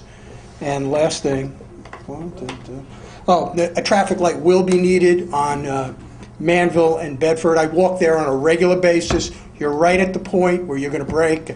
I know traffic well. I've talked to you about traffic in the past. It's just going to have to happen if you put this building in. I mean, this is a huge facility. And as far as where these guys can put it where Henkel's old facility is that they're moving out of over on Sawmill. It's just about the right size land. It would fit in well, and if you're an elderly person, your hearing doesn't work, doesn't matter. Thank you.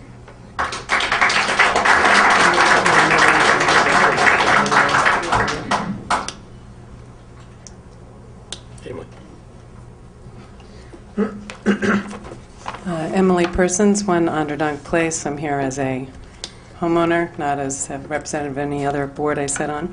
I've lived in Pleasantville since September of 1997. It's changed a lot in these years, very quiet, sleepy little town to what it is today. And you have a difficult decision in front of you. You have to think about today, but you also have to think about tomorrow. And that's a very difficult place where you are. Just a couple of thoughts. While I'm not against senior living, we're all going to be there one day, I am against this particular project for one small reason is that, which I had said to you in an email, it is extremely ugly. And it takes up the entire footprint of the property. There are no gardens, there are no walking paths, there are no benches to sit on.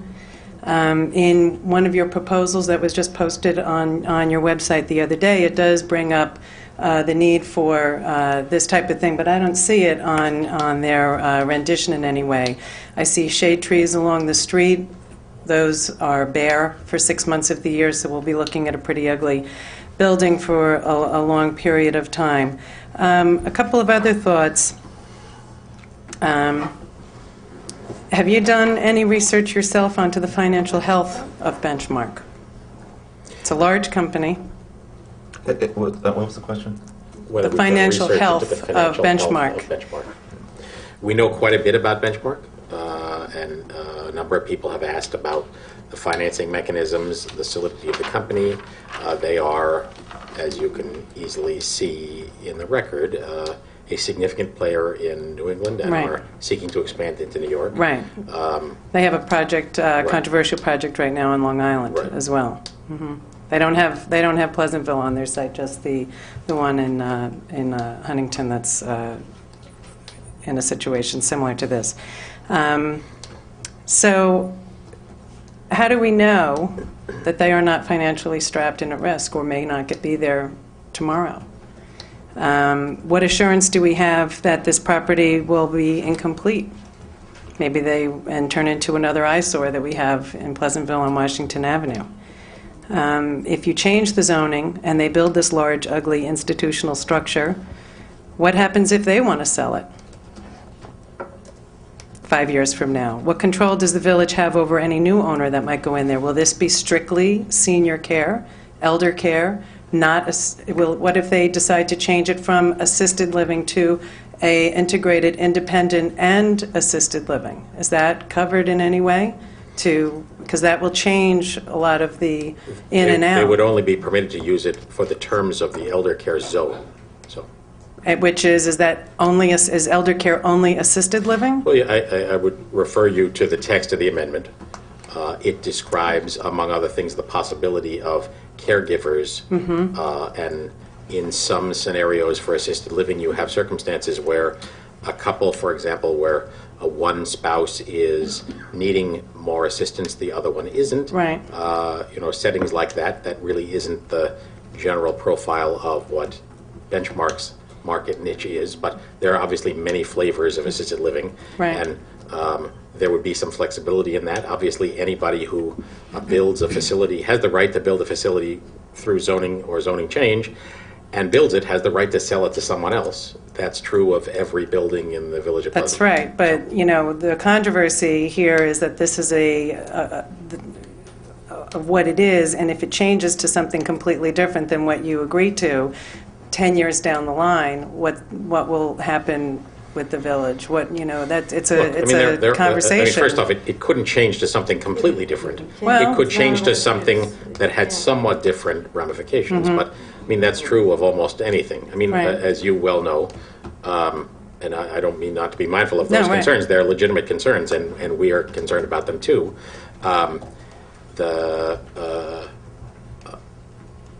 One wouldn't do anything in the world if you allowed yourself to be completely focused on the what ifs. So what we're trying to do, and what this process is helpful in, and your comments are helpful in, is to identify the what ifs that are most important, Right, and that's your hard job to craft zoning and to craft a decision that ultimately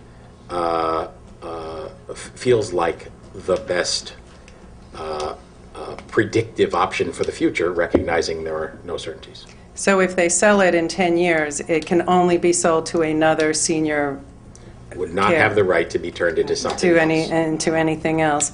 So, as that woman was talking about, it's a beautiful town. There's a lot of walkers. It's one of the things that we all really love about Pleasantville. So, as I mentioned with the landscape, what do you have any? Will you have any ability to tightly control exactly what they put there? Because right now, my parents are in senior living. I have other relatives that are going there, and others that are already there. Right now, this is not pretty. It is a building surrounded by a parking lot. There's a significant planting. Doesn't look like it from the plan, so that's what I'm asking. There's a planting. I've looked at the website pretty extensively. The building is surrounded by parking lots, so if you're looking out your window, you will see only parking lots. There's no walkways. This is not there's no question, this is not a setting Right. in a park. There isn't enough room for that at Right. this site. And so what I would say about that is Benchmark clearly feels that this would be a successful location for them. Mm-hmm. They wouldn't be here and have expended the effort they have if they didn't. And they have an extremely solid track record in being proven right in their business decisions in assisted living. That doesn't mean it's the right project for every possible resident. And, Right. I know, I'm just as you know, plenty of people in assisted living, including a couple of people who were in a very park-like setting where you could walk for a mile in the woods. But that isn't this. And Right. Seems more like a nursing home than an assisted living. Well, it's a fairly high level of assistance. Yeah. I think that's a fair statement of the niche that Benchmark occupies. So I understand your point. Yeah. And Emily, just so you know, early in the process, I did ask.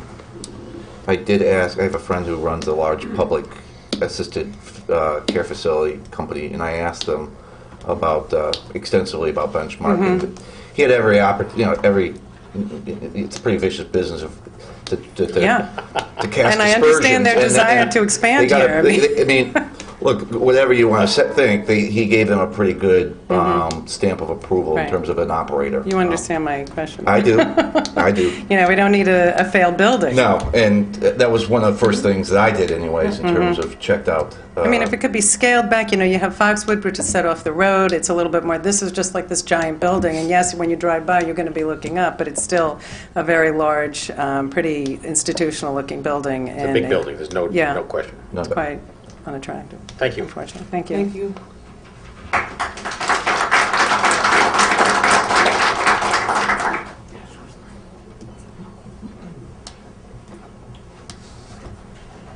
Good evening. My name is Margie Clark. I live at 50 Romer Avenue. I wanted to clarify one point. This is 3.5 acres. And on the, if you look at a school and the New York State standards for school, they could not build a school there. It is too small. In fact, the building where Bedford Road School is, that land was too small. It had to have a special exemption by the state to replace an existing school. They would not let a brand-new school go there because it wouldn't meet any of the standards. You might get a daycare or a nursery school, something like that. My concern is that... Okay, just touch on that, and that's point well taken. I don't know what the rules are for schools, but the other, I mean, and I don't know that whether they're different, public versus private, but you know, a number of people have said to me, and on both sides of the equation, what if the Methodist Church ultimately decided to sell the church property?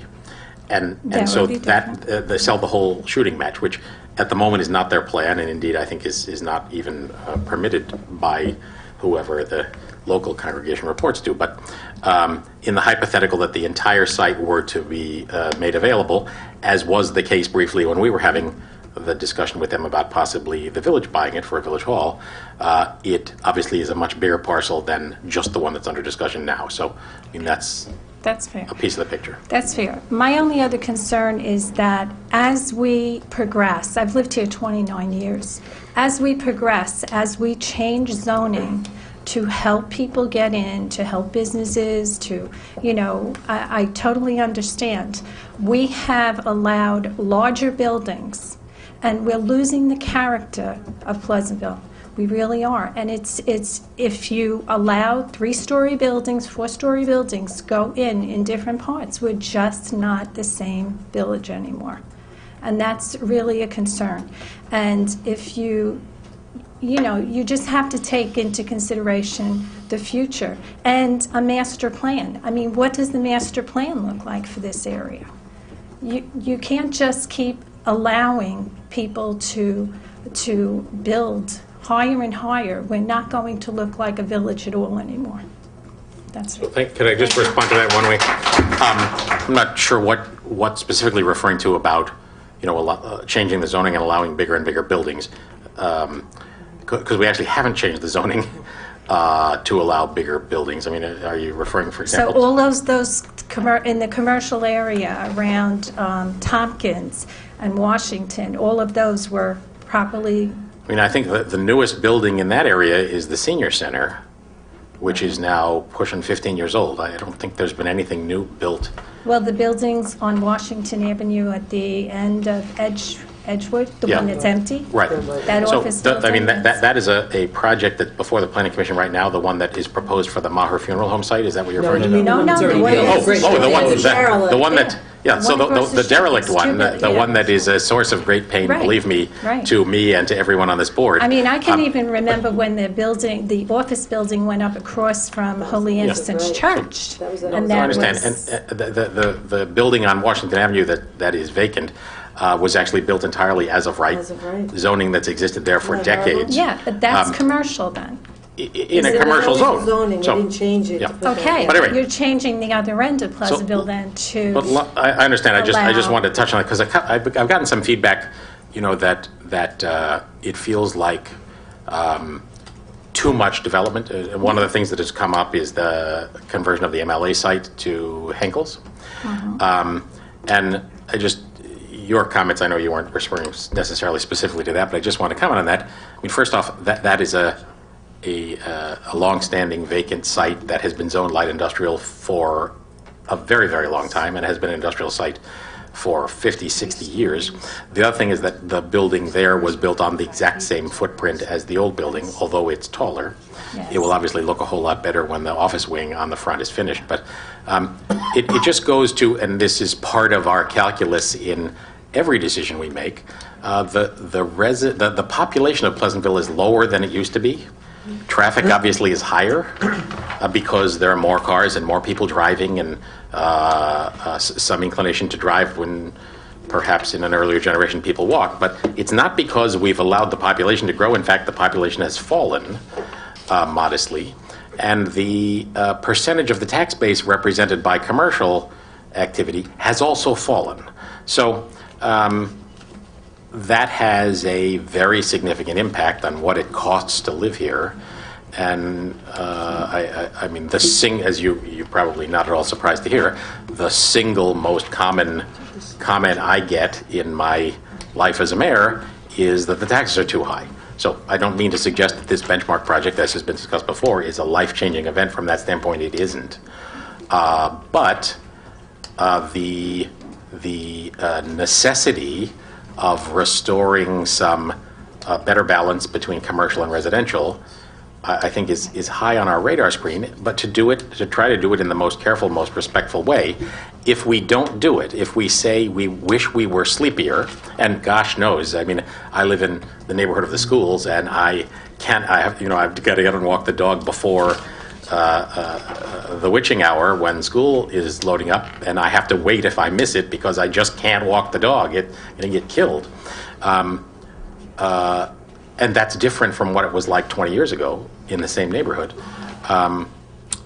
But we don't have the option to say we're going to shrink, we're going to get quieter, unless we're willing to accept an inexorable spike in taxes. So, those are balancing. The only thing is there is a zoning rule for that area right now, and there's no reason why the church could not sell that to a developer who will build some houses. I mean, that is one of the options, and you can get tax revenue from that. No doubt. And it wouldn't cause as much traffic, it wouldn't cause as much No doubt. of a concern to people. I mean, And it would I will look say like the that village. there was a residential project that foundered as well because of opposition and various things some years back. It's not an easy site. There's no question about that. So I hear Nothing you. is ever going to be easy, but You're if you preaching the take- converted. If you take the easy way out, just because, it's one option, you can in the end make it look not like Pleasantville, that's all. I understand. I Thank can you. assure you that I only do what I do in an effort to prevent. I'm Nancy Candy. I live at 12 Summit. One of my biggest concerns is that this is going to be a 24/7 facility, and I'm wondering how many workers you project the facility is going to need, how much coming and going throughout the day, throughout the evening, how much lighting is going to be going on there. A lot of us work very long hours. I teach in the city, and I know it's really nice coming home to a quiet place. And I'm really concerned about the activity and traffic going on in the area. I bought it Well- because it's a quiet area. We have a lot of detail. Again, it's in reports that are on the website. And if you shoot us an email, we can direct you to it more directly instead of having to sift through it. But there's a lot of detail provided by the applicant as required by us about how many people work there, when the change of shifts are, how many people come and go. And the issue of lighting is obviously a source of big concern, especially in an area like that where there are residences close by.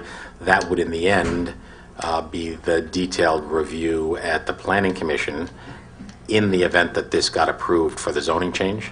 Could you give me an approximation as to the number of workers? I don't want to speak for them. Was it 35 at... Maximum shift during the day was approximately 30. Right. And then it would decrease from there. So let me just repeat what Bill Cook from Benchmark said, because he's not got a microphone. The maximum shift would be about 30 employees during the day. That includes the kitchen and dining room and all that, I assume. and at night it's fewer than that. So, but there's a lot of detail about that on the website, and again, if you shoot us an email, we can direct you to it, or you can find it on the agendas. This is really heartbreaking. It's a beautiful, quiet neighborhood. It's why I moved here. And the whole flavor of this neighborhood is going to be shot. There's no other way to put it. School does not run 24/7. Teach in a school. Schools don't bother me. But this kind of facility is commercial. It's totally against the flavor of the neighborhood. And this is really heartbreaking.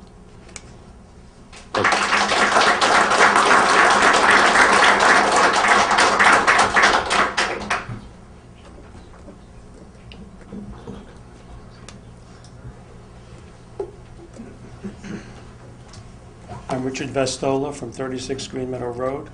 Just three quick things. One, I think that this is such a complex issue and has such ramifications for the village. I know you've done a lot of work on this and are eager to vote on this, and my apologies to Mrs. Scarsdale because your term is ending, and I know you'd like to vote on this, but I really think... Or maybe he wouldn't. Maybe not. But I really think, I've been impressed by all the little different facets of knowledge that the various speakers who've come to this microphone have had. Somebody knows something about ambulances, somebody knows something about traffic, somebody has had experience with this, somebody knows about a project on Long Island. I really think it would be beneficial if, I know notices have been sent out, but I'm telling you, a lot of people really have no idea what's going on. I wanted to find out what was going on because I thought maybe I'm missing something. Maybe there's some, sub rosa thing about this that makes it beneficial to the village. So I started to speak with people, and one of the people I called was John Nona, the former mayor, and he had no idea what I was talking about.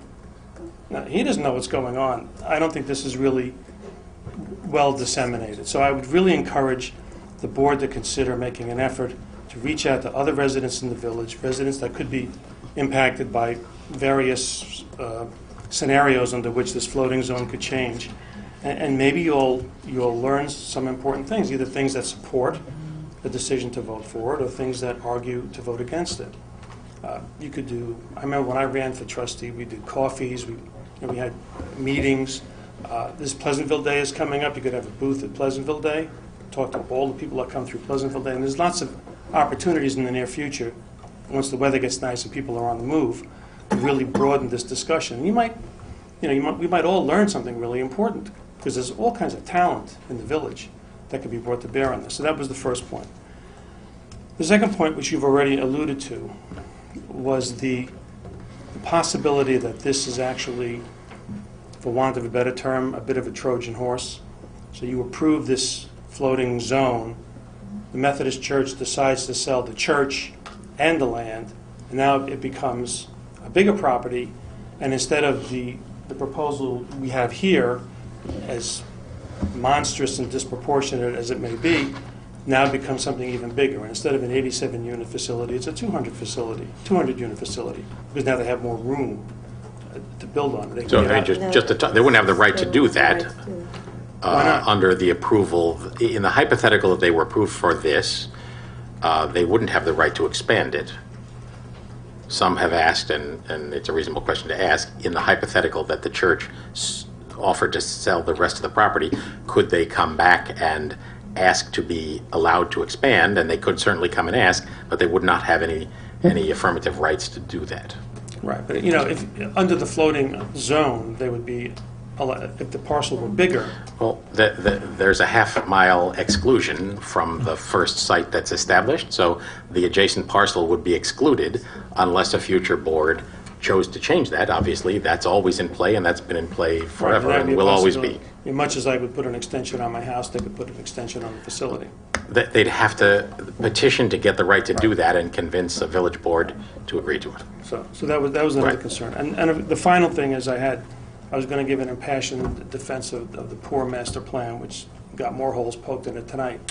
And I was very impressed by the former attorney's comments about the deficiencies in the master plan. But rather than saying to defend the master plan, I would say that I think his remarks were the most astonishing thing I heard tonight. And I really think the first step to doing this is to fix the master plan before you put a spot zone or floating zone into it. that creates conflict within the master plan, because I really do think that the most important thing that will come out of this is the preservation of the master plan. And I would urge you to do whatever possible to repair it and sustain it, because I know there were comments made at the last meeting that perhaps it's antiquated because it's 20 years old.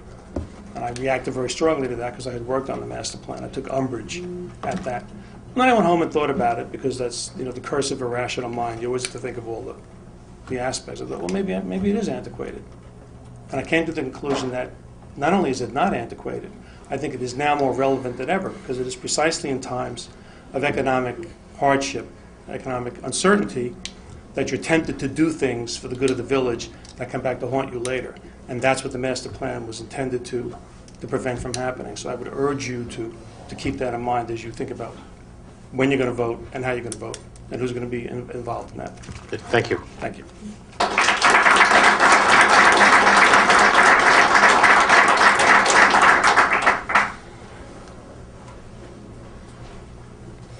Good evening.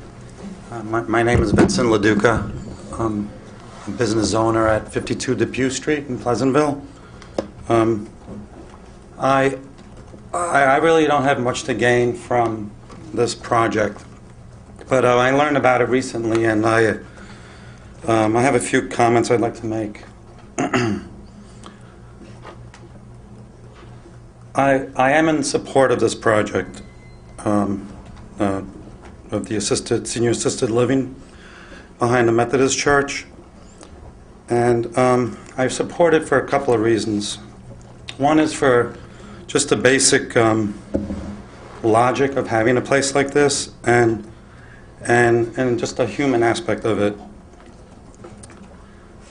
Again, from a business perspective, I don't see any gain other than maybe one of the visiting children's car breaking down and coming to my place. Hopefully they'll get a good referral.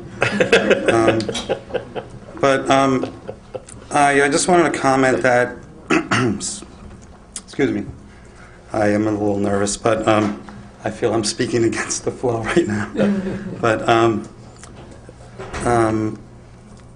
more and more friends and relatives and people I know are in need of help, and some a little bit and some a lot. And we don't always address their needs. A lot of times they can be put in the back burner, and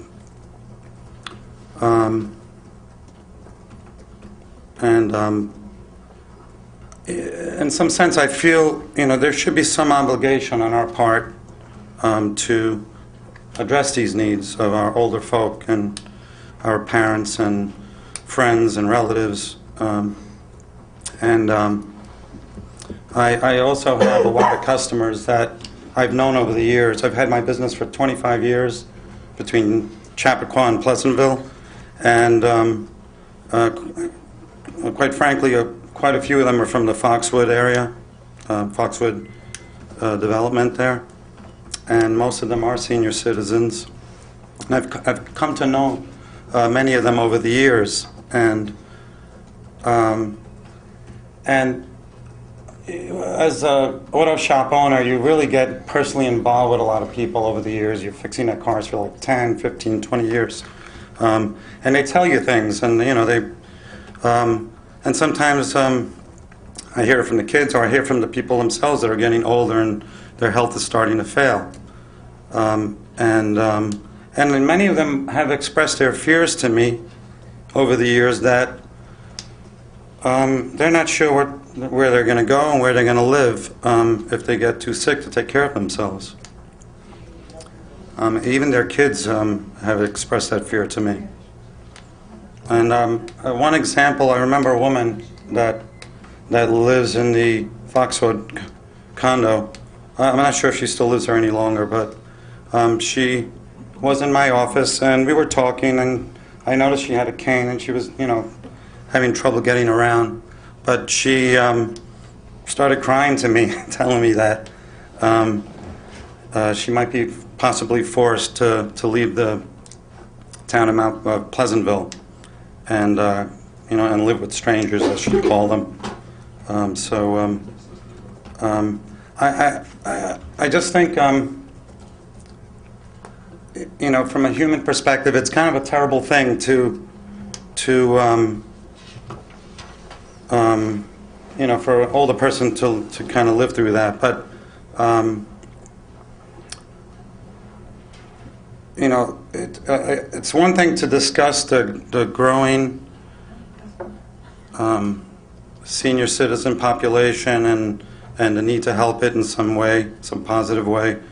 But it's very different when you put a human face on it, and you know, that face is a friend or a relative or a neighbor or a customer, and to see that, you know, to see their suffering. I have to say, I don't know how I would react if this place was being built in my backyard. I'm sure most of you here have, you know, big concerns, and I think the town has. I think the town will look after your interests. I've been through recently an approval of a special permit to sell. Tape change again. Welcome back. Brief break for the tape change, and let me apologize to any of you who are trying to watch on PCTV channel 76 on Cablevision. The sound was out. It is now back. For those of you who may have missed part of the meeting as a result of that, the tape is valid and will be up at pctv76.org on the web within a couple of days. So, apologize for that. So, as I was saying, I think the town does take care in what's shaping in their community in the town of Pleasantville, village of Pleasantville. I mean, I know firsthand. I went through it, and they really covered all the grounds, I have to say. But you know, this is definitely a much bigger project, a much more massive project. And like I said, I've learned of it recently, and I don't know too many of the details, although tonight was very helpful. But I think, you know, the approval of this assisted living would help people that are going through this pain and this you know, situation in their lives when they're, you know, when they can't take care of themselves. And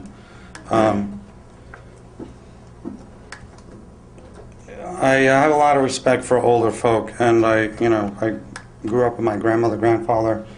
Very close, and probably learned half of what I know through my grandfather. But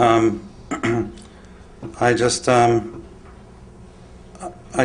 that the board help provide this relief by approving this project. Thank you. Thank you. Hi, I'm Mindy Stoller. I live at 69 Maple Hill Road. I've been in Pleasantville for 19 years, and what am I supposed to do where I can't even stay in this room? I have perfume sensitivities. I'm having trouble right now. That's why I've been sitting out and running out of the meetings. And our house will face the garbage dump and the odors and the smells. So concerned about the new people moving in for assisted living. What about filling anything for the people who are here now who will be suffering and smelling and seeing and would not be able to use their backyard or maybe not be able to open their windows? That's one point. Point number two is what happens in this assisted living is not filled up. Maybe it's not even filled up halfway. There are assisted livings that are not all full. What happens then? Thank you. Thank you.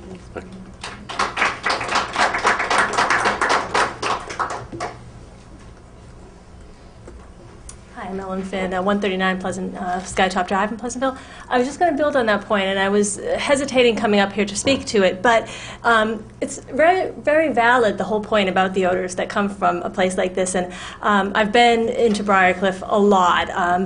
To that facility. I play paddle right by that facility, and 3 times a day there are the odors of whatever is cooking, breakfast, lunch, and dinner for 87 people, and that will be coming out, every day. So it's not a small matter. It might not be the end of the world. However, it's just like the noise pollution or light pollution or the traffic or whatever, something to consider, that it is changing the environment of that neighborhood, even much more than just those immediate neighbors, but the smells that are coming out of there on an ongoing basis. Like I said, I wasn't even going to come to the microphone to talk about this because I don't know if it's considered petty or not. I'm sure for those right there, it's not petty at all, but you did inspire me, and I do think it's a valid point. Thank you. Thank you.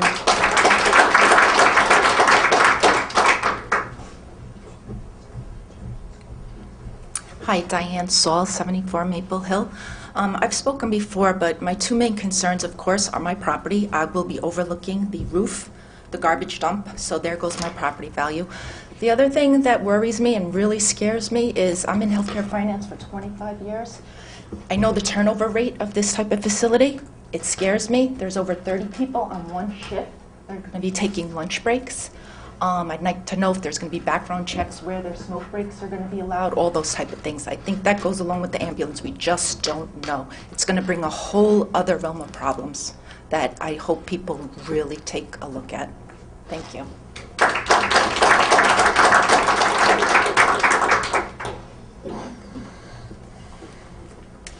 Good evening, Lois LaRusso from Summit Place. Basically, I am a customer of Mr. LaDuca, at least currently. At our last meeting, I mentioned the right-of-way behind my property, and somebody here suggested that I call the Methodist minister, so I did. She started to tell me something about a person in my house who had spoken long time ago. I stopped her, as I've been in my house over 50 years. Nobody's talked to me. In fact, my big complaint with this whole procedure was that I don't think people in town know about it. And at that point, using what I perceived to be a strident voice, the Reverend Kim told me to get a lawyer and sue for squatters' rights. So, Ms., if you have a property dispute with the church, Yeah. that is between you and the church. It has nothing to do with the village.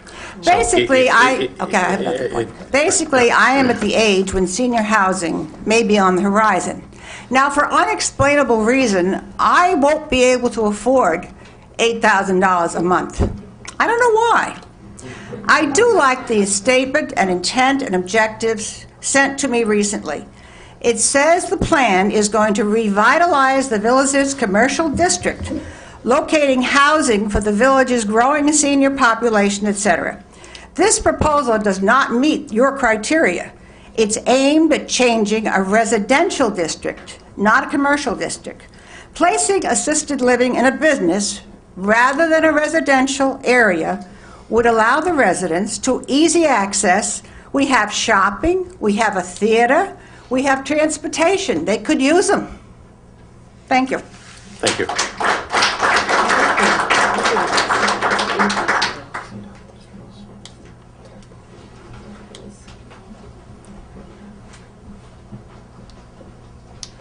Monica Strobel, 626 Maple Hill. I first would like to thank you for placing the notice of this meeting on the village's homepage.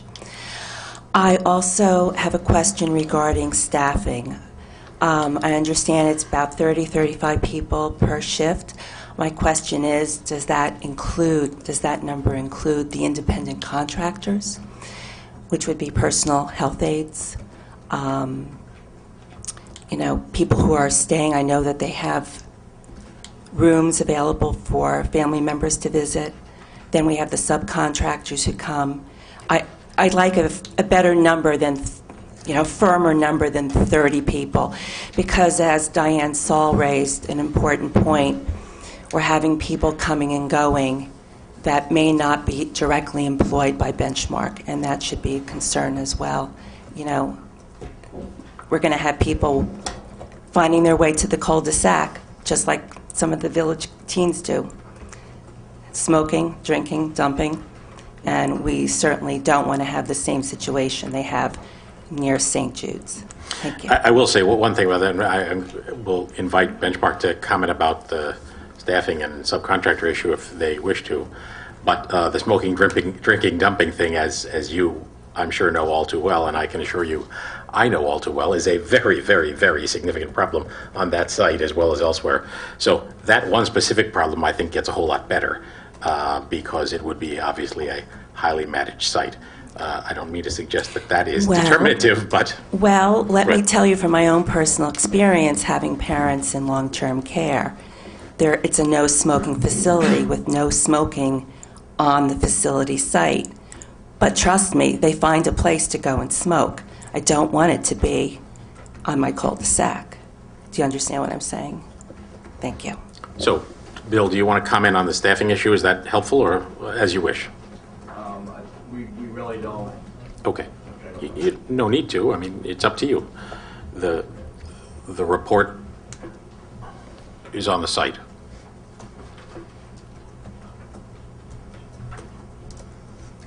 Bill Cook, Benchmark Senior Living. In terms of subcontractors that may come and go, we don't specifically track that as part of our staff because that's not our employees. We do, try to manage the best we can with our staff, and I guess we could say we don't necessarily encourage that for outside. Any contractor who does come into our building, however, I will say they do have to pass a background and a security check. So we do. And what would be the spectrum of possible subcontractors? Would that be like people hired by a resident? Actually, it was as Mrs. Strobel said, like a home health aid or maybe a rehab, or like someone comes in and they have their own particular rehab person that they used before, they come in and they'll come in for an hour. Is that a common activity? It can be, and it varies again. It varies across different properties. Okay, so, thank you. Yeah.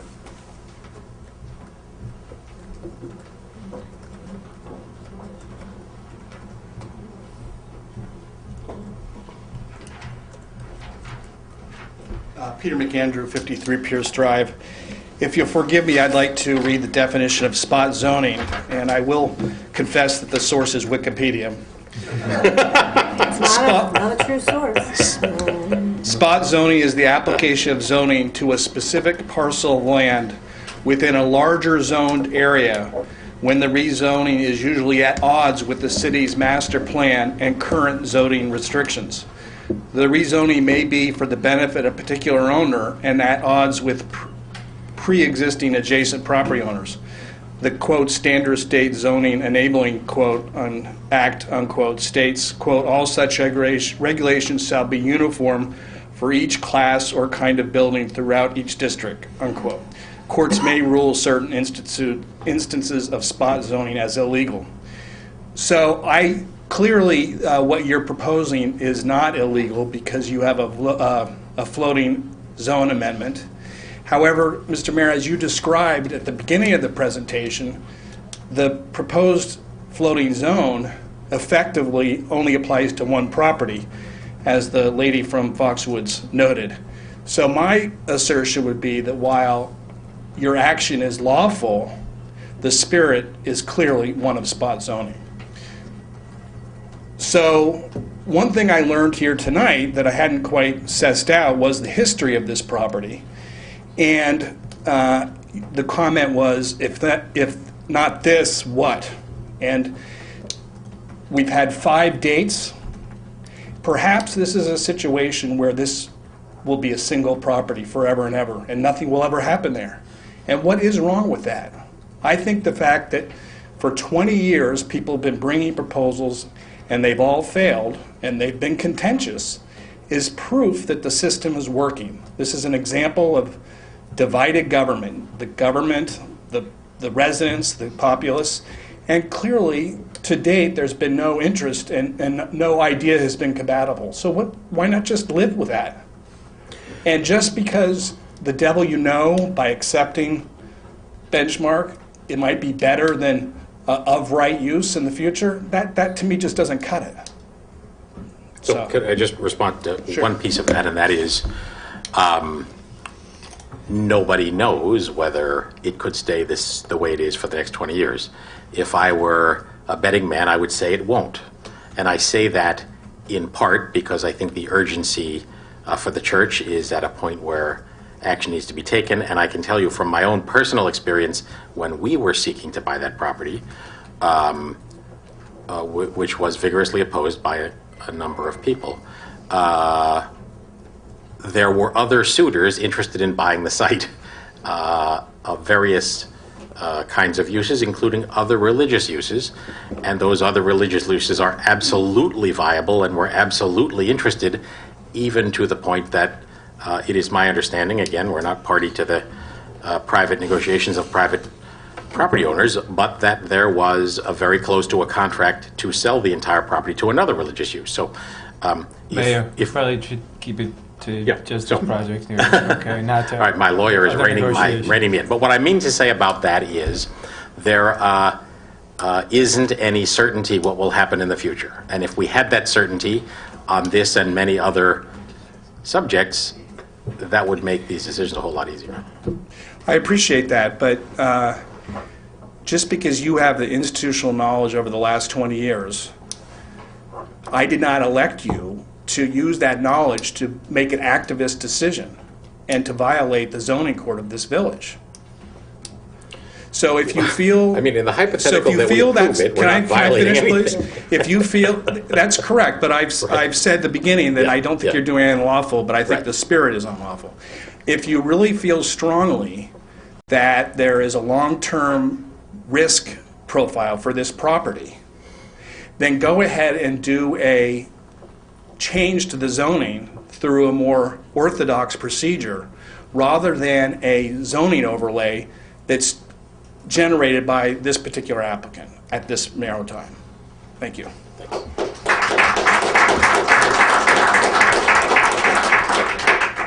Can I speak? Okay, great. Sorry, I'm a little confused with these 30... MJ Becker, sorry, 15 Woodland Road.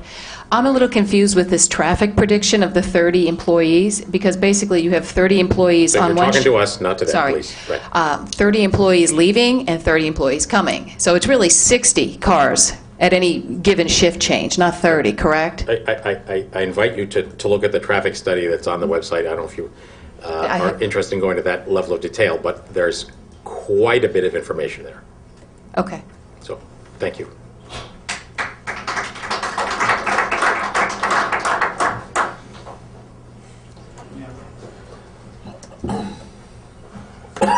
Dan Blaney, 50 Maple Hill Road. So I have a question about all these comments that we're asking.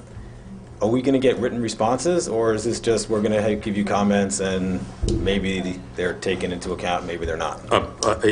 We do not intend to give a written response to every comment that has been offered. I can tell you with great certainty that we take them seriously, are documenting them seriously, and track down things. You know, the PVAC issue is just one example. So, as you know, you've been along for the ride the whole way. I think we've had an extended and pretty open give and take. I hope you feel the same. Yes, no, I think it's been very transparent. Yes. Thank you. Next question. Okay. Okay, well, I'm kind of disappointed in that, so I thought maybe we'd get some written comments, because a lot of good things have been brought out here. I encourage Well, you. and everything that's said here is part of the minutes, that be recorded in the minutes as well as part of the video record. No, I understand. I can read somebody else's comment, but I can't read your response to it, because maybe they haven't all been responded Well, I mean, to. obviously, a lot of these things are qualitative matters, and they all factor into each one of us arriving at a decision for ourselves. Okay. And I suppose that's not a requirement. No. Yeah, no. Okay. At the beginning of the whole process, they filled out, Benchmark, the design team, filled out a draft environmental assessment form. Was there ever a final environmental assessment form filled out and submitted?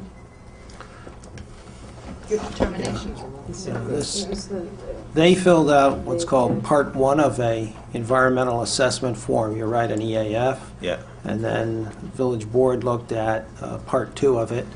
And that then, before action would be taken on this, they would make a determination of significance, it's called, for compliance with the State Environmental Quality Review Act. Which was done. Okay, so there's no form that I can go back to the website and read? No, there is. There's the environmental assessment form that was submitted by the applicant. So that form is on the website. Okay, because the one I did read was draft, and you're saying there's another one that was a final? There's an environmental assessment form. There's called a Part 1 and a Part 2 of it. They submitted Part 1, and we reviewed Part 2 on behalf of the trustees. Those are on the website. Okay. And then the secret determination is also part of the resolution of a month or so ago, and that's a 20-some-odd page document also. Okay. So there's a lot of significant comments that were made today. And last public hearing, you had a 10-day comment period. This public hearing, you're going to have how many days public comment period for emails and such? We'll decide at the end of the hearing. Our preliminary thought is that we would keep that we would close the public hearing, that is, close this session, but leave the written record open for another 2 days. Okay, so the first one you did 10 days, this one you decide will be only 2 days? Well, the circumstances are different if we think we're at the point of closing the public hearing. So okay, that's a determination we'll have to make at the conclusion of this discussion. But, you know, as we've said before, it benefits no one to extend the discussion beyond the point that new information is arriving. I don't mean to suggest that there isn't always the possibility of something new arriving, but at some point we'll close the record and then deliberate about what decision we each want to make when it comes to a vote. Okay. That legal assessment, some of it was over my head and whatnot, if he does give you that information that you encouraged him to give you, if that means that we should all have a public hearing to review that, you will do that?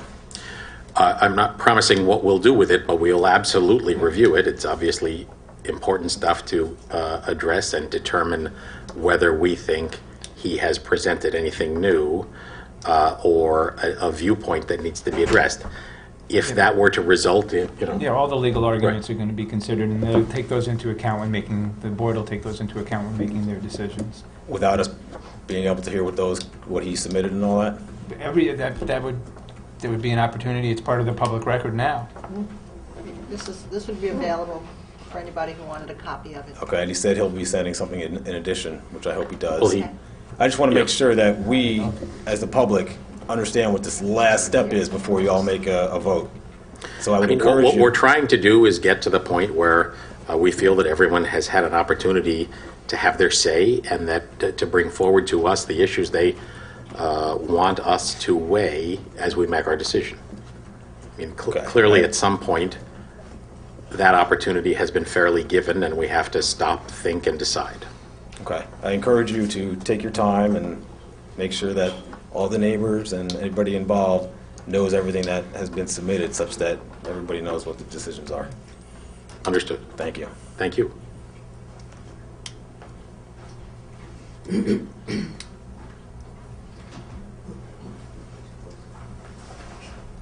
Hi again, Ellen Finn, 139 Skytop Drive. Just a question. As of yesterday, the minutes from the previous meeting I did not see on the website. They're not ready yet. They're not, so... It's a very, very, very long meeting. Yes, yes, I know. I was Judy's there for earning her keep. There for the duration. Watch it though. Right, but it didn't seem like there was a really public, content provided to allow people to really understand the depth of the discussion that took place 2 weeks ago that yielded the 10-day deliberation that led to today, that's now leading to a 2-day deliberation. So again, it's just like, has all that information really been fairly, provided to the community for a complete understanding of the issue? So I think, as you've just heard, it takes a while to turn that into a transcript or minutes. It's not literally a transcript, but the entire tape of the meeting is up on the PCTV76.org website and has been for quite a while. It is a setting in which you can zip through stuff if you want to get past something that is not of particular interest to you. So I think that, blessedly, thank you PCTV and their website, which we support, has provided very, very open access to what happened in the last 2 weeks. And as you may know, I think you've probably not been to many of these other meetings. There have been many meetings, both formal and informal, work sessions and televised sessions, where we spent a good long time addressing this back and forth, exchanging views, That's happened in formal sessions, work sessions, it's happened in people's living rooms, and it continues to happen. So we're working pretty hard here. No, I Right. totally, completely. I didn't mean to suggest you were arguing understood. otherwise, but No, yes, completely right. understood. But on the homepage of the website where one would normally find the minutes, is there a link to I didn't recall seeing like some kind of a notification that rather than the minutes, here, go to this link and watch the site, just in terms of a clear direction as to how people can get information. I guess we could. I mean, that's not been our normal practice, and honestly, I think the stuff is very available. I wish, all of us wish, Colleen did an awful lot of work on helping to reorganize the website. We're all conscious of the fact that in a perfect world, we'd have a webmaster and a whole lot more stuff, but what we're trying to deliver at a really remarkably low cost to the village is as much access as we can possibly get. So I also add to that the agendas for every meeting, including the materials that back it up, are also on the website and can be gotten to through the calendar too. So, it takes a little research effort. Is there something specific you or anybody else is looking for? Feel free to shoot me an email. My email is on the website. I'll be happy to try to direct you to the document that would help. I think fairly easily we could put a note up in lieu of the minutes, just to say, we could put it to the link, so we could do Yeah. that. There is a link Sure. to PCTV I mean, there on is, the but website. what you're saying is if you click on the minutes and they're not there, Right. we could put a link up, so we'll Sure. work on that tomorrow. Okay. Thank you. Judy doesn't like that. No, it's easy. All Yes. of the other meetings are up there. All the Yeah. only meeting that's not there is Right, the March. and that's a 10th. very long one, We've right. had many other So- meetings, and they are all up there. Understood. Welcome. Hi, Joan Horton, 59 Hagan Road. I just want to reiterate, I spoke at the last meeting, but briefly reiterate that I am opposed to the floating zone. I'm opposed because I believe that it harms the rights of Pleasantville property owners and favors the rights of developers. And I fear that once it's on the books, amendments to it could allow for even greater inroads for developers. For example, the JCCA property that you mentioned at the beginning of the meeting, a couple of simple amendments to the floating zone would allow another facility right on that site, whether it's by this board or a board 5 years down the road. A couple of simple amendments that are barely noticed, and we could be looking at another one. So, as I said, I'm opposed to the floating zone because I do believe that it favors the rights of developers over the rights of private tax-paying property owners. And regarding the tax revenues of the village, earlier there was discussion about the residential shrinking in relation to the commercial. If I could get a better understanding of that, because I see so many lots that are, being subdivided or homes that are being built. Is it because we're losing commercial taxpayers? We have the problem that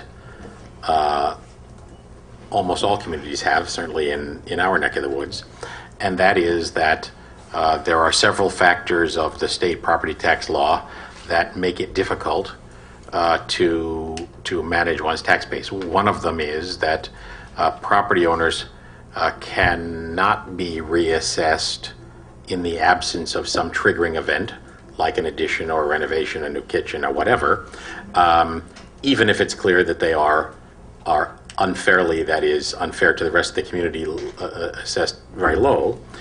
So as a result, homeowners in that situation obviously are in a lucky circumstance, and they tend to lay low because they don't wish to harm that. On the other hand, homeowners who believe they have an opportunity to reduce their assessment are filing on a very regular basis, and I don't mean in any way to suggest they shouldn't. This is what the law allows. That's how you keep government in its box. But what it means is that higher assessments tend to be reduced. Lower assessments are never increased. And then we have circumstances that have a big effect when a larger unit like condominiums, Foxwood, Ledge Rock, whatever, file a grievance. They are favored under New York State tax law in ways that are too labyrinthine to describe at the moment. But the result of it is that large enterprises like that, large by Pleasantville standards, are generally pretty successful in grieving their taxes because of the advantage offered to condos. So again, I'm not dinging anybody for doing what the law allows, but the reality is when we had a couple of years ago a grievance that had been outstanding for a couple of years from Foxwood, and it knocked a big chunk out of our tax base and produced a refund on the part of the village of about $750,000, and on the part of the school district, 7+ figures. And so it takes an enormous number of household renovations and new kitchens to recover from that single act. So that's part of what the dynamic is. Okay, so I understand. So it's Yeah. more the result of tax grievances and whatnot. Well, it's tax grievances, and of course, commercial properties are grieving their taxes as well. Right. Again, I'm not So it's saying people shouldn't do it. The but- numbers are not dropping, it's the... Yeah. Well, and I mean, the other aspect of it is they're as compared to oddly and somewhat counterintuitively, 50 years ago, there were some fairly big businesses here that aren't here anymore.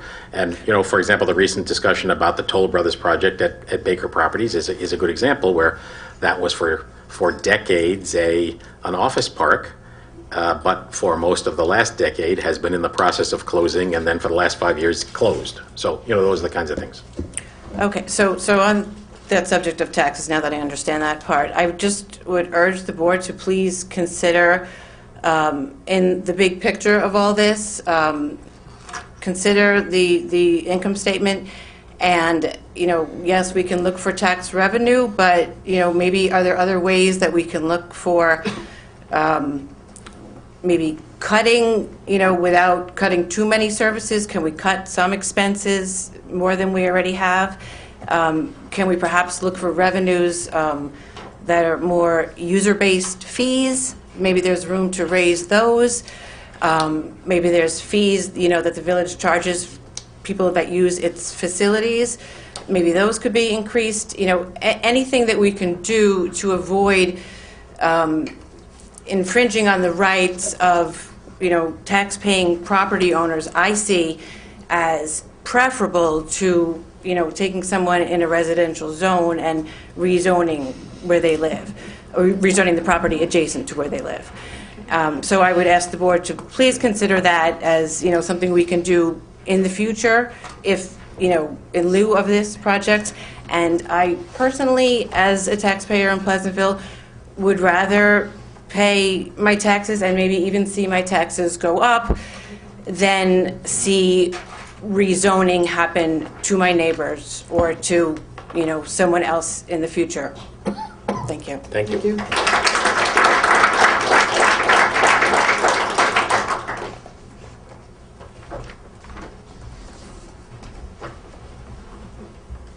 Hello, Helen Muir, 3 Hazel Road. I apologise for missing the March 10th meeting. PCTV76.org. Thank you. One question is, seeing as you did show an interest in the property before, you might have an idea of the value of the land, and I wonder if that has been discussed in a public meeting. We're not privy to the deal between the church and Benchmark.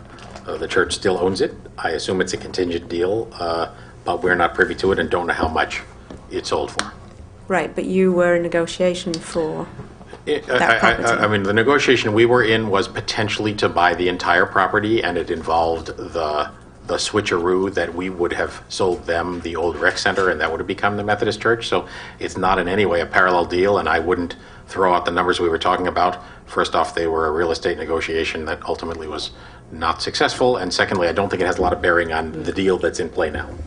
So in the documentation somewhere there's a number that suggests about 8.9 million towards soft use. I don't quite know what that term is, including the cost of the land.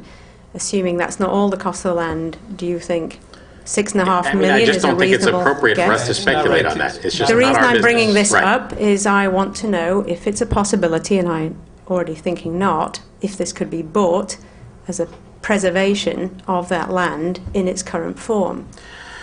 I think the answer to that, where we sit, is no, that's not a possibility, and I say that not because there are a number of parcels that in an ideal world I would like to see deeded to green space, and there are a number of circumstances where people have asked us to do things and make improvements that truly need to be done that are very, very hard to do in the current environment, tax cap and all of the above. So I think the answer, I think it's fair to say, I can speak for all of us, that we are not in the acquisition mode for property of that kind, even though in a perfect world I wish we could be. Right, and I wasn't even Right. really suggesting Yeah. just you, the village representatives. I was thinking the community at large could be motivated to save something. But I am going to re-mention the obvious loss of habitat. We all know that the deer population is enormous, and those deer that live on that 3+ acres are all going to be squished into somewhere else. So watch out for your gardens at home. And But again, I mean, that goes to the point that it is private property and we don't own it, and absent some means of preserving it as green space, it's hard to get at those problems. certainly, but that's what I'm advocating. Also, Understand. I just want to fully understand when they dig out this large amount of rock to get the property to sit lower. I think I heard an estimate of more than 1 year of digging and blasting before building starts. I just wanted to mention that because that's a huge impact on the neighbourhood and probably all of Pleasantville. I believe the last estimate we had from shovel in the ground to occupancy from Benchmark was about 14 months. Am I right, Bill? That's correct. So the We look at approximately about 2.5 to 3 months of site work. okay, so for the benefit, I'll repeat what Bill Cook from Benchmark just reported. He doesn't have a mic.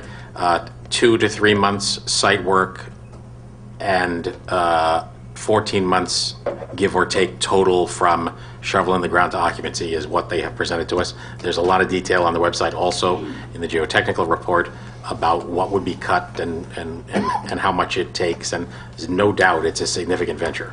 All right. So, Thank you. thank you. Thank you.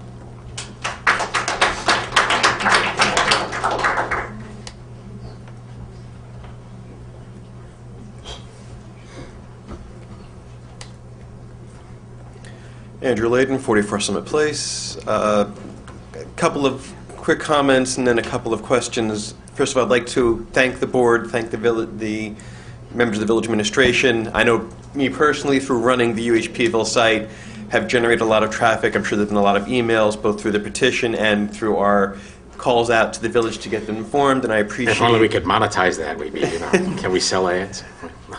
We could talk about that. So I appreciate the board's time, appreciate the effort the board's put in to do this. I also appreciate that at times these discussions have gotten very controversial, and I understand there have been a lot of raised tempers on both sides, and I really do ask the board to try to place that aside and to really look at the issues that we're raising without the emotional attachment that gets attached to some of them. Peter, yourself met with me very nicely for a period of time over this weekend. I very much appreciate that. It gave me a lot of insight into the scenario and some of the history that I wasn't aware of, and I do have a greater understanding to what the board is seeing and what some of the issues they're dealing with.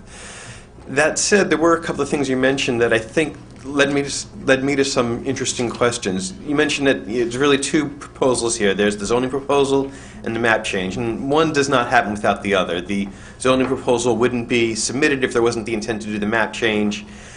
It's unlikely that the zoning proposal will be approved if the map change is also not going to be approved. I asked a lot of questions about how this zone applies in terms of being a floating zone. Under what characteristics does it return back to a triple R? On what circumstances? And you mentioned that with that, as part of the map change, there'll be a number of restrictions placed on there. The map change, assuming X, assuming coordination with the plan, assuming that they get approval for the cut, there'll be maybe attached a sunset clause that there has to be a certain amount of action on this before a certain period of time, or else it'll reverse to triple R. What I've noticed is that's actually not documented in the notification that went out. The notification went out was the text of the zoning amendment, perfectly valid. Everything that's going to be in the zoning is in the law. But what's actually going to be in the map change, what restrictions are going to be placed on there haven't been documented. We haven't had a chance to look at them and comment upon that. And these are very important restrictions. These would answer a lot of the questions that we have in terms of what if they want to change the site, what are they going to be allowed and not allowed to do. And these are things that we haven't seen that are going to be part of a potential vote on a map change.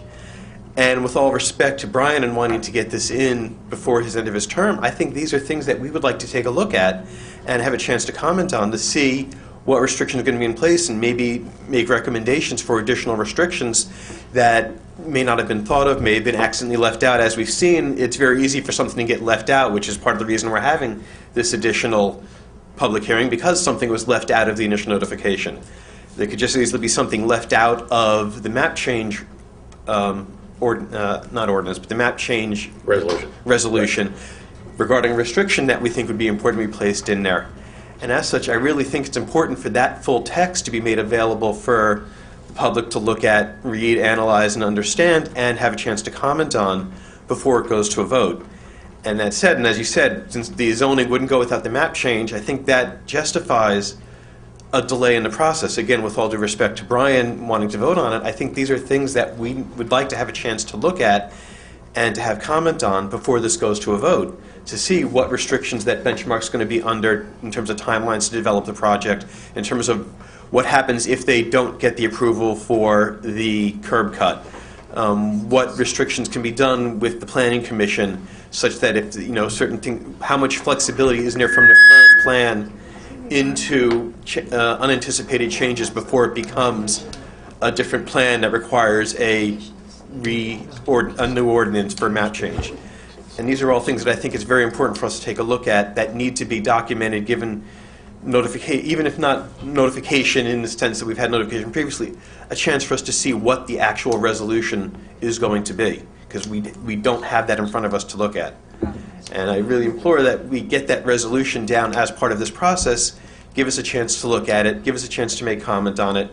I understand it does mean that Brian won't be able to vote on this, but I'm sure he can advise the board. He can certainly advise Steve as to what he's looked at. I think he's going to run the other way screaming. Yeah. As if. I appreciate there is a time limit on here, but if we, accept that there is not enough information here to make this decision, the time limit goes away. We have time to look at this. We have time to do this analysis. And I think it's important to take that time and to give everybody in the village a chance to really look at the full scope of what is the actual resolutions are going to be, because we just don't have that right now. Understood. Okay. So again, I thank you for your time. I thank you for everything. I will be submitting a copy of the online petition along with a list of 250 plus signatures that are on there. That'd be great. With validated email addresses. I'll also submit all the comments placed on the website.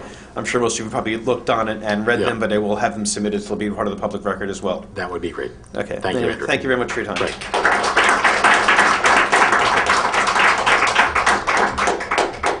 Any other takers?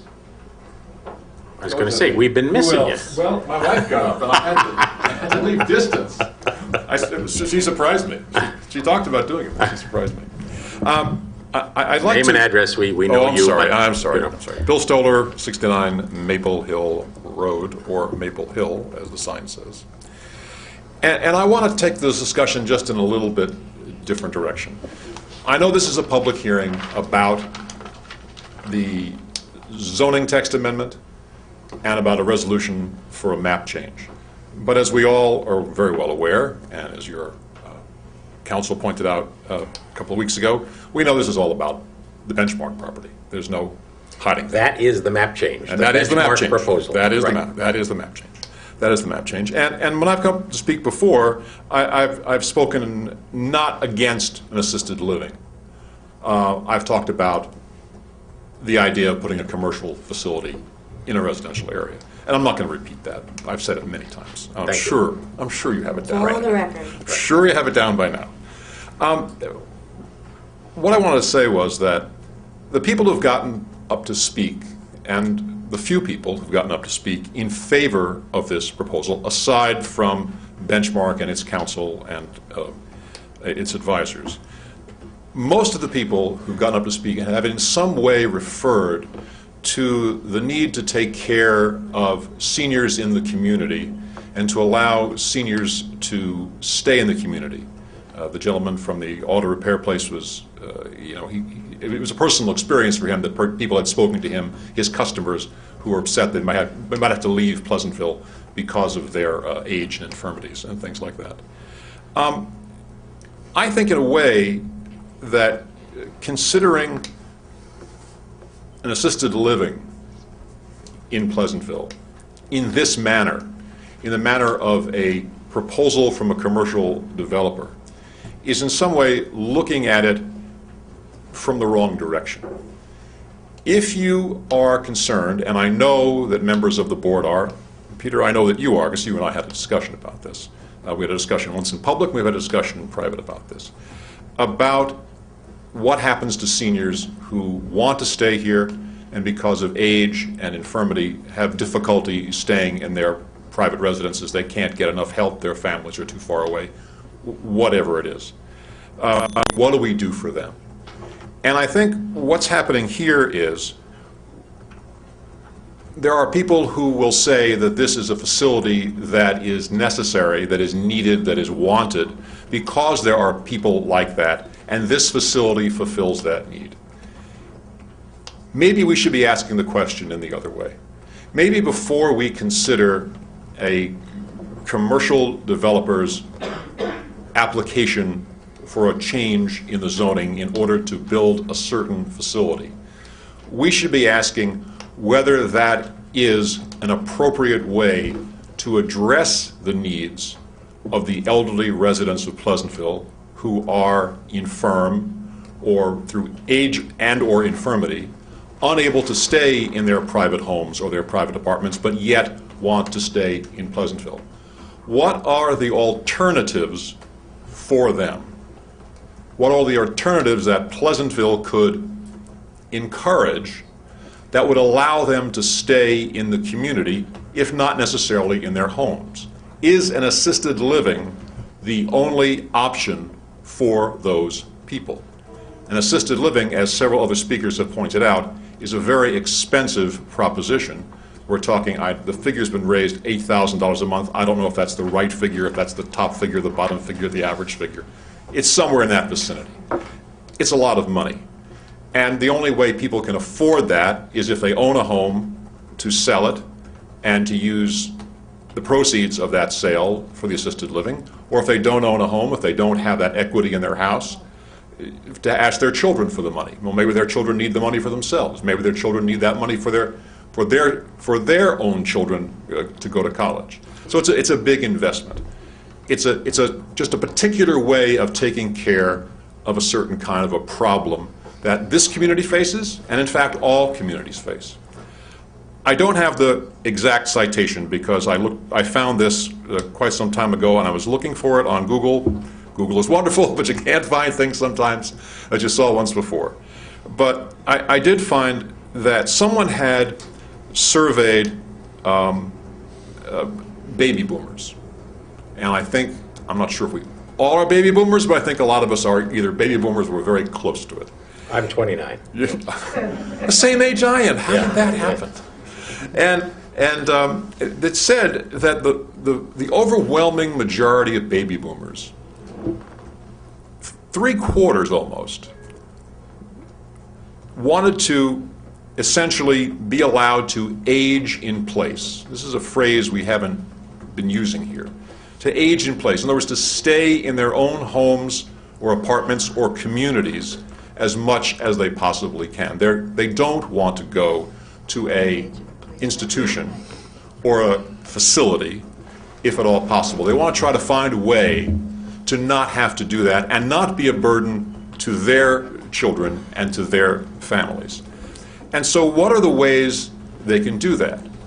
There are alternatives to assisted living, and I think before the board makes a decision to allow a certain kind of facility for the supposed benefit of the elderly and infirm in our community, and by the way, I don't think that the 100 beds in Benchmark are going to be full of Pleasantville residents and the parents and the aunts and uncles of Pleasantville residents. I think it'll be a much lower percentage. There'll be other people coming from other communities to it. But just for the sake of discussion, this facility answers that need in the community. Why aren't we looking the other way? Instead of looking sort of in from this is their proposal, let's see what it says, does that meet the need? Why aren't we looking out and saying, what is there available? What could be done in Pleasantville? What could be possibly done on this piece of property that might meet that need. The pastor of the church spoke about her wanting to address that need. The minister from, I think it was the Episcopal Church, also mentioned this was a need in the village of Pleasantville. There are other types of arrangements that are made by people as they reach retirement and beyond that are not assisted living, that allow them to stay in a community. One idea, some of it's sort of a communal housing. Now, communal housing could be a house with many people in it, maybe some elderly, some less elderly, some more able, and they help each other, they have meals in common. It could also be many smaller homes built around an area, a small area, a walkable area, and then there is a communal area, a communal kitchen, a communal... So, I don't mean to cut you off, but... I'm saying, what I'm saying is... I got the thread. I mean, I just had a couple of responses to that. Well, let me just finish my thought. All right. I'd appreciate it. Quickly, if you would. I'm getting through it. So this is one of the things. There are these things, some of it's also called co-housing, and there's also something called, and these exist, by the way, in the metropolitan area, fellowship communities, where different families, different people live in an area and support themselves. Now, they do bring in professional help there. They do bring in nurses, and they do bring in physical therapy, and they work with each other. And that's another way of addressing the problem without building a large commercial assisted living in the middle of a residential neighborhood. And I'm just saying, maybe the board needs some time to think about whether that is a better idea, whether those are better ideas to accomplish what I know you want to accomplish, which is allowing the elderly, the seniors, the people who are not able to get around as much as they used to be, to stay in Pleasantville or as close to Pleasantville as they can, because this is what they want to do. Appreciated, understood. Those are all good comments. I want to say, obviously, as a society, we are a long way from resolving the question of how an increasingly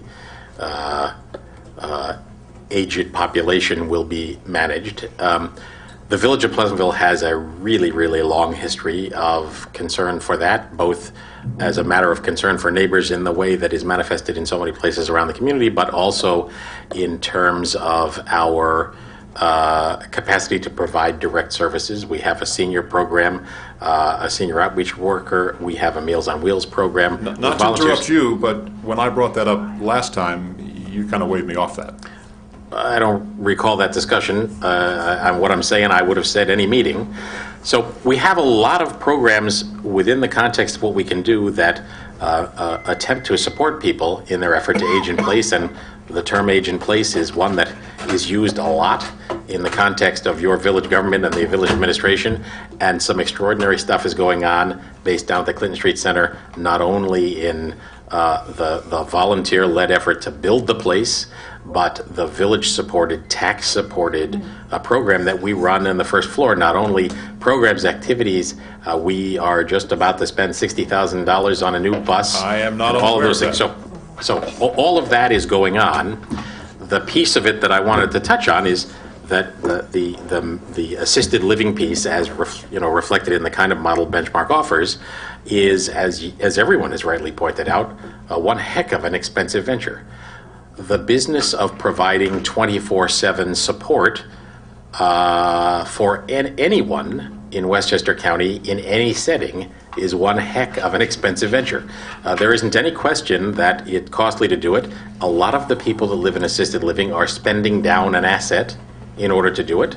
Obviously, it's a combination of Social Security, a pension if there is one, assets that people may have in cash and investments, and for lots of people, especially in this neck of the woods, this big asset that they have in a house that they have potentially lived in and paid off. So that's the way it happens. It isn't as though individuals and families have a bunch of great options that are cheaper. They don't. And I know this, I know these stories in a way that most people don't. And it's one of the sort of blessings and curses of all of our lives as elected officials because we get engaged in those stories. So, yes, all true. Yes, innovative solutions are needed and important. Yes, I think that assisted living having nothing to do with this specific project is a piece of the picture and likely to remain so. And I would say that it's not necessary to have an assisted living in Pleasantville. The gentleman here who came up earlier, and I think he's gone by now, who was a builder, I think he had his business on Hobby Street, I think he said. Yes. He pointed out that I guess he lives here and he lives in Armonk. I was kind of... Oh, his business is here. His business is here and he lives in Armonk. Okay, I was a little confused is what he was saying. Right. And he pointed out there's a facility in Armonk. The facility in Armonk is not in a residential area. The facility in Briarcliff is not in a residential area. This is ground we've been over before. We've been there. We don't need to right, tilt that exactly. again. Right. Exactly. But so my point here is that if one part of your consideration is looking out for the elderly and perhaps infirm residents of the village of Pleasantville who want to stay here, that an assisted living is not necessarily the best solution for them. And once again, you're looking at it in terms of a proposal given to you by a commercial developer instead of looking at it from the other direction. As a village, what should our policy be? What kind of development should we be encouraging that might be better? You might turn around and say, that's what we want. You're looking this way. I think you should be looking the other way. That is my point, sir. Thank you. Thank you.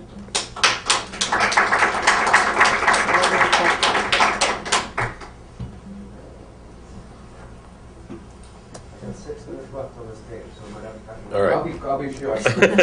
You don't need all 6? No. All right. John Strobel, 66 Maple Hill. When Bill was speaking, one thought came to me. We have a tremendous concern for our seniors. But what happens when they spend down? Where do they go? I mean, is there another place in Pleasantville to go? So this might not be the answer to everything.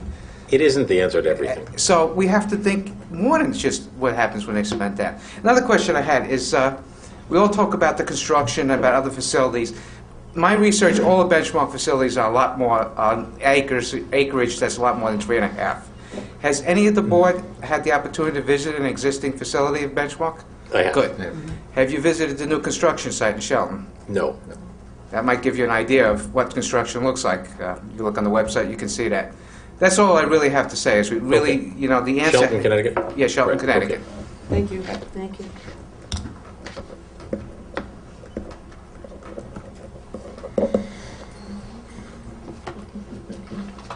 We're done?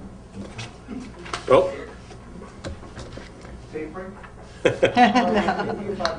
Yeah.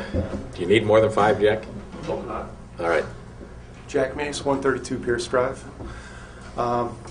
I'm sorry I'm getting up to speed really late on this, but if it wasn't for an email, I wouldn't have any clue this was going on at all. And I've been historically fairly involved in the village. I'm glad Gail Wynn met with you on behalf of the Ambulance Corps on a project of this magnitude, having given them 19 years of service. This is going to hurt. The size of this facility and where it's located from a firehouse, I spent an awful lot of time in about 35 years coming to the village. This one's going to hurt. I spent a little bit of time in healthcare. I've almost wrapped up my 30th year at the medical center. And I perhaps have helped to contribute to people needing some assistance because they're still living. I'm all about that. That's great. Big fan of it. From day camp to lifeguarding at your pool. Yeah. It's all good. But this is the Rolls Royce in a community that needs a whole lot more Chevys. It's, the wrong project in the wrong place, being done the wrong way. This really should be known, from what little I've been able to gather in the last 48 hours, as the Pandora Project. And I would urge you not to lift the lid. Thank you.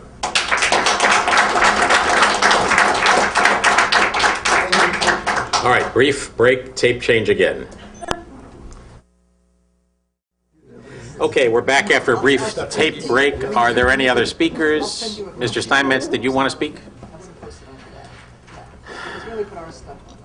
I'm going to try to be very brief, Mr. Mayor, members of the board. David Steinmetz, from the law firm of Zarin and Steinmetz, representing Benchmark Senior Living. I'm only speaking because I feel it's appropriate after so much time and energy as the board has spent on the public hearing, on the 2 sessions, and throughout the 15 months, that Benchmark just address a couple of items that have been raised tonight. I want to start by saying we would request, and Benchmark would request, that you do close the public hearing tonight. I think we've said this before, and I think tonight has demonstrated you have had certainly an open and deliberative process. You have been extremely patient for those members of the public who may not have sat through all of the 15 and 16-month review that you have conducted. I think our team knows, and I think the Maple Hill neighbors who were here with us at every one of those meetings know the process was open and rather extensive. Mr. Sirignano spoke at the beginning of this meeting, and I know Michael well. I have the utmost respect for Michael Sirignano. In fact, Michael and I have collaborated together on a number of projects, and I think he is well aware of a few things that he may not have alluded to. One is, and I want the record to be clear, there's no question there could be an assemblage of properties. Somebody could try to gobble up 15 different adjacent properties and see if they could determine if there were an area that the floating zone would relate to. That would require, A, the exercise of time, effort, and money to acquire that assemblage, and B, would then require a comprehensive review by this board if anyone in the future were to come in and try to apply the floating zone. So for the record and for the community to think that there is an opportunity for somebody to sneak into the village of Pleasantville and avail themselves of this, that's certainly misguided. There were a number of comments tonight and at the last session about spot zoning. We were asked on day one of this application to address the legal issue of spot zoning, and this board knows that. We wrote a written submission to this board, and because this board was not certain we were giving you a fair and balanced analysis of the law, you turned to your special counsel. Joel Sachs and Keenan Bean were asked to conduct that analysis over a year ago, and I must say I am pleased to know that your board turned to them 2 weeks ago in light of further comments from the public and again asked them to drill down on the issue of spot zoning. Again, I don't know whether Michael has followed this and all of its various iterations, but Joel Sachs and his partners responded yet again, and my understanding is you received, as you alluded, Mr. Mayor, at the beginning, to the fact that this is not spot zoning for a number of the reasons articulated by Joel initially and reiterated by Joel in the most recent iteration of his comments. All true, yes. One of the things that Michael Sirignano said that I thought was extremely important was the significance of a case that you heard me talk about last month, and it came up again tonight, and I think we need to drill down on it one step further, and that's Rogers versus Tarrytown. He stated Rogers versus Tarrytown for the proposition spot zoning and what Benchmark is doing here in this community is unlawful and maybe it's improper. Take a look at Rogers versus Tarrytown. Joel cited it the first time. He may well have cited it in his subsequent memo. I want to read a very short but critical passage for a number of people in the community. And people may not like what this says. I didn't write it. The New York State Court of Appeals wrote this 63 years ago. And we suggest to you it stands as valid today as it did 63 years ago. Zoning is by no means static. Changed or changing conditions call for changed plans. And persons who own property in a particular zone or use district enjoy no eternally vested right to that classification if the public interest demands otherwise. My firm and I, throughout the last 10 years, have probably represented 24 different municipalities as special land use council. I've had the difficult conversation that you all have been having for 15 months, and you've had it repeatedly now again with special counsel. It isn't easy to do what you're doing, but it's also really important to remember that zoning is in derogation. It's inconsistent with common law property rights. When people were able to come into Pleasantville 200 years ago and do whatever they wanted with their property at that point in time because there was no zoning. Zoning came into effect, and once zoning came into effect, the courts, the commentators, the lawyers, and the government officials had to wrestle with it. Now you guys, fortunately or unfortunately, have to wrestle with it again. There is nothing unlawful, there's nothing un-American about re-examining what you have in front of you. I'm convinced Michael Sirignano knows that, and I'm absolutely convinced the board knows that.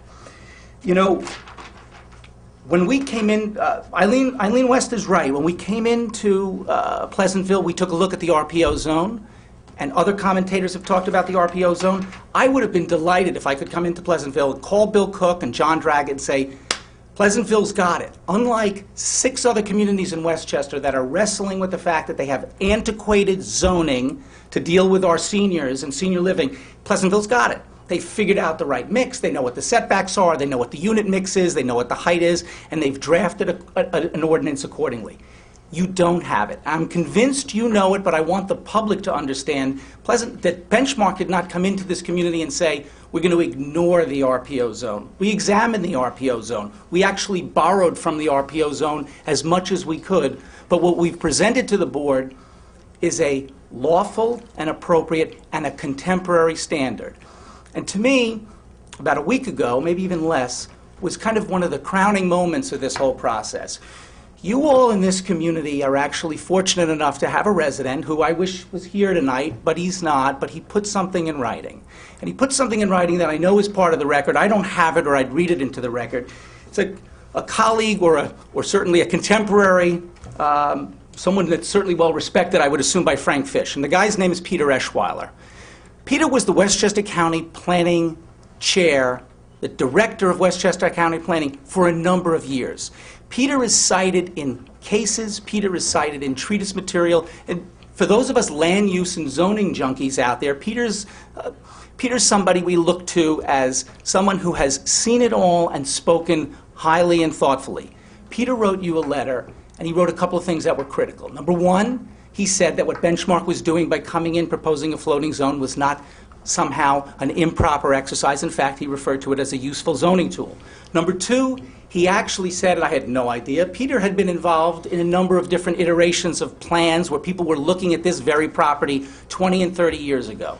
And here's someone who's actually looked at planning from a regional, not just a local level, but a regional level, and he actually suggested that what you all have in front of you is lawful, appropriate, and this is a good use for this particular property.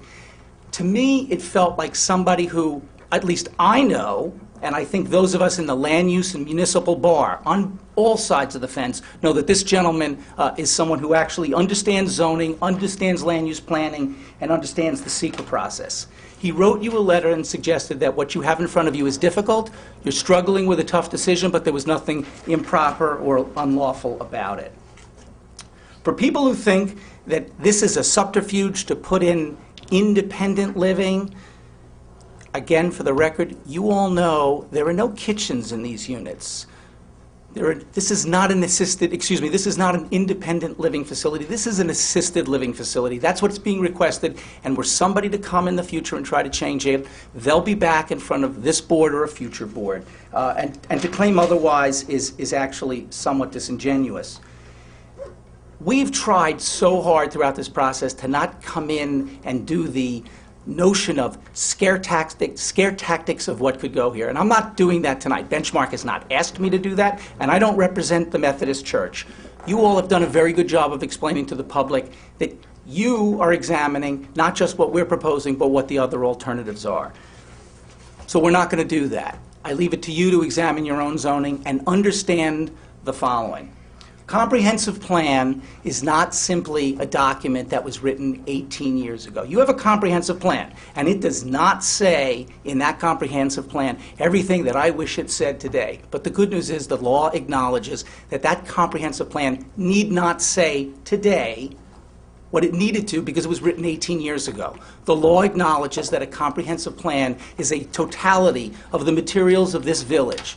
Your zoning ordinance, your old comprehensive plan, the policies that you've entertained throughout the last 10, 15 years since then, and the fact that there are contemporary and changing conditions. The law says that as long as the process we've all engaged in for the last 15 months was thoughtful, was open, and was deliberative, and we took into account environmental, zoning, land use, and socioeconomic issues, what you're doing today, what you would be doing were you to vote on this, you're not voting on anything relative to the law today, what you would be doing would be lawful. So I want the board to understand it's very easy for the public to come and say, but this is not what the comprehensive plan says. You have hired excellent professionals. I believe Mr. Fish, Mr. Gordon, Mr. Sachs, Hudson Engineering have advised you well. We would ask, Mr. Mayor, members of the board, it's been fun, but enough already.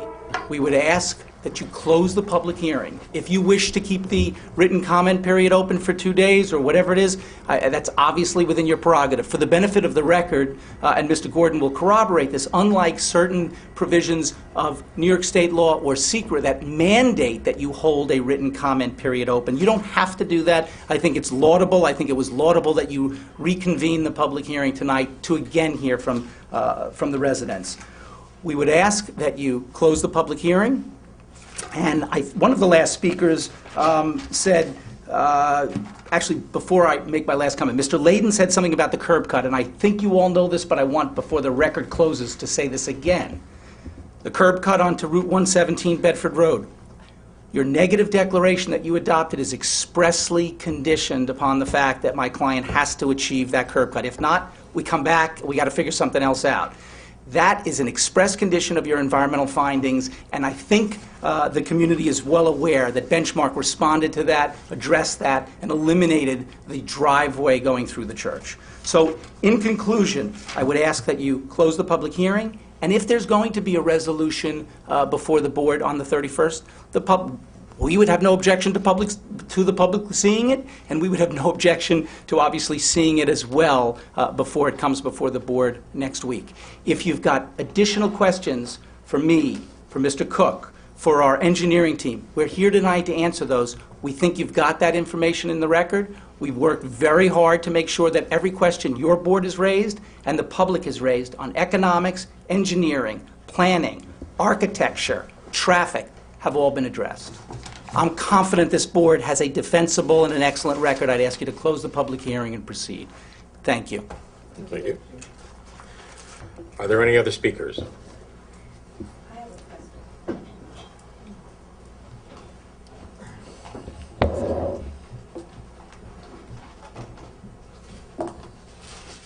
Monica Strobel, 66 Maple Hill. I have a question about the 2-day comment period. It took a couple of days to get the last meeting up and running on PCTV. I'm sure it's going to take a couple of days for that to occur this time as well. How does it work that you're closing the comment period in 2 days when people who tuned in and didn't have audio at the beginning and didn't know where else to go didn't get the whole public hearing tonight? It seems that you're closing it before people in the village have an opportunity to watch the replay. So I would like you to consider that before closing the comments. Thank you. Thank you.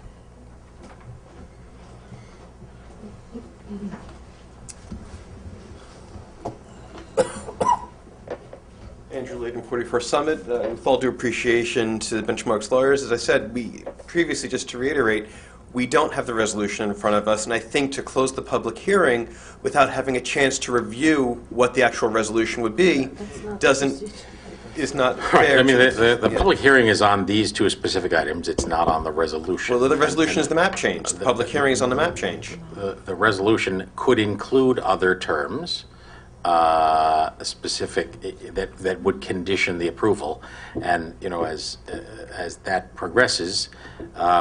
I can't say for sure when we will have that record ready, and that will depend upon whether we call for a vote next Monday or not. Mm-hmm. But I understand your point. I understand your concerns. Typically, the public hearing is closed before the resolution is drafted, because the resolution incorporates everything the public has to say. Right.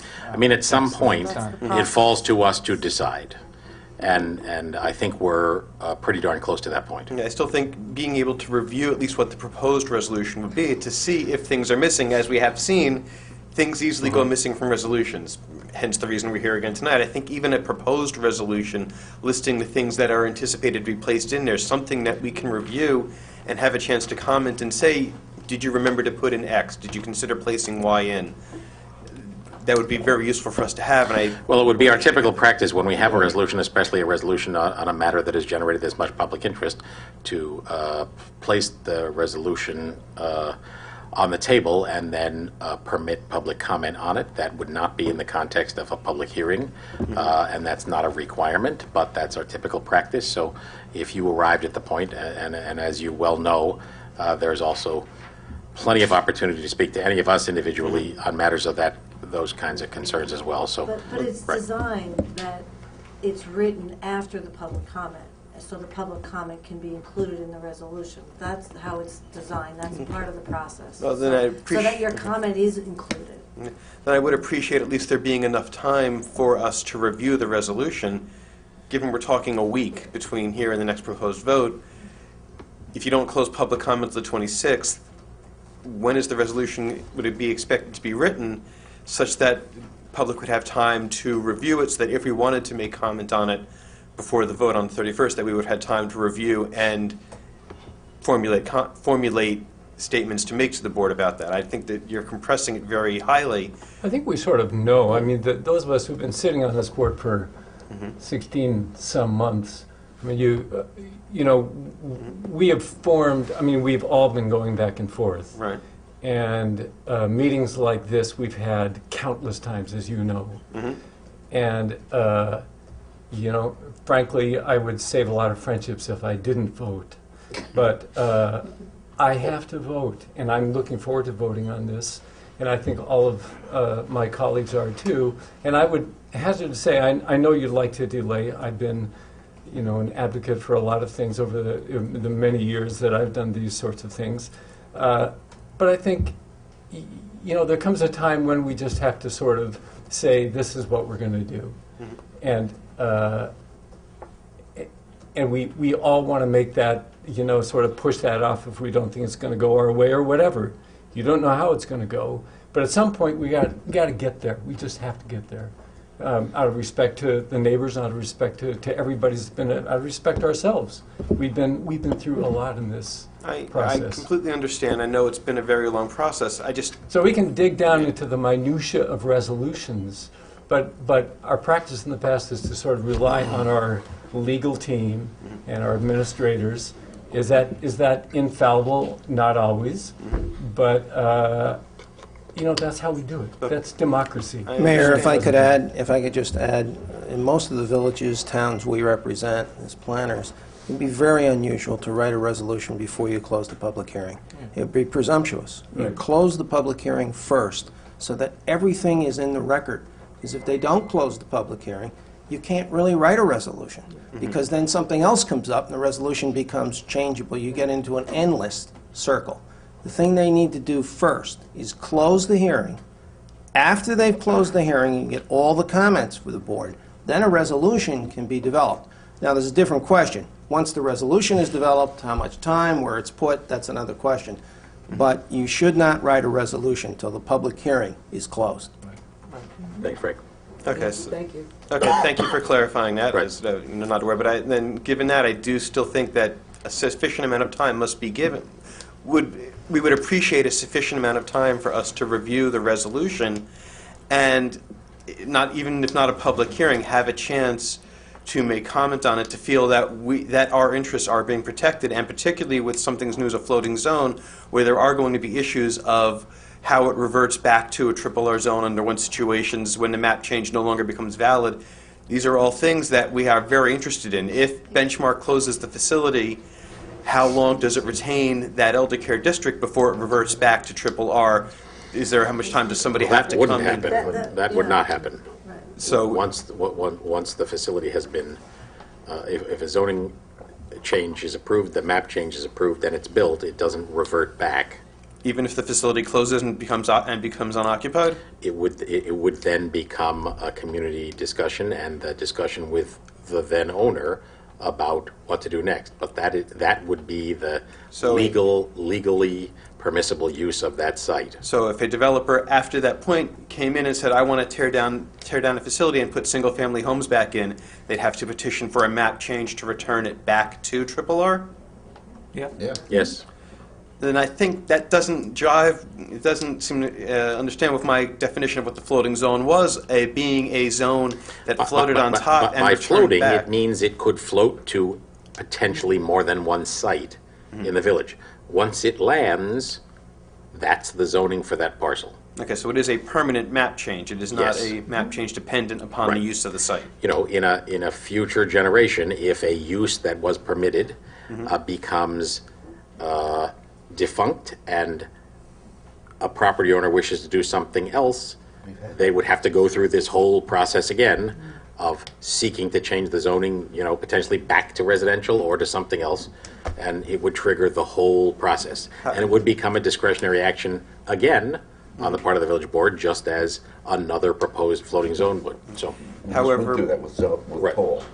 However, before, if, as you mentioned, it'd be conditions, a sunset clause, various other things, before the building is built, if these conditions aren't met, does it at that point revert back to triple R, or does it remain Well, I mean, Eldercare? We've got Those are the issues we're looking at. We've got issues to look at. I understand the desire for certainty on all of that, and I can assure you that all of us, regardless of where we may end up voting, even a hypothetical no vote would come from someone who wants to make sure that if it's passed in a manner that's the best possible answer for the village. So, I mean, the reality, I think part of where you're struggling is, for better or for worse, these 5 of your neighbors are the ones that are charged with making this decision, and that's what we not only must do by the oath of office, but it's what we ought to do on behalf of fairness to our community, and behalf of fairness to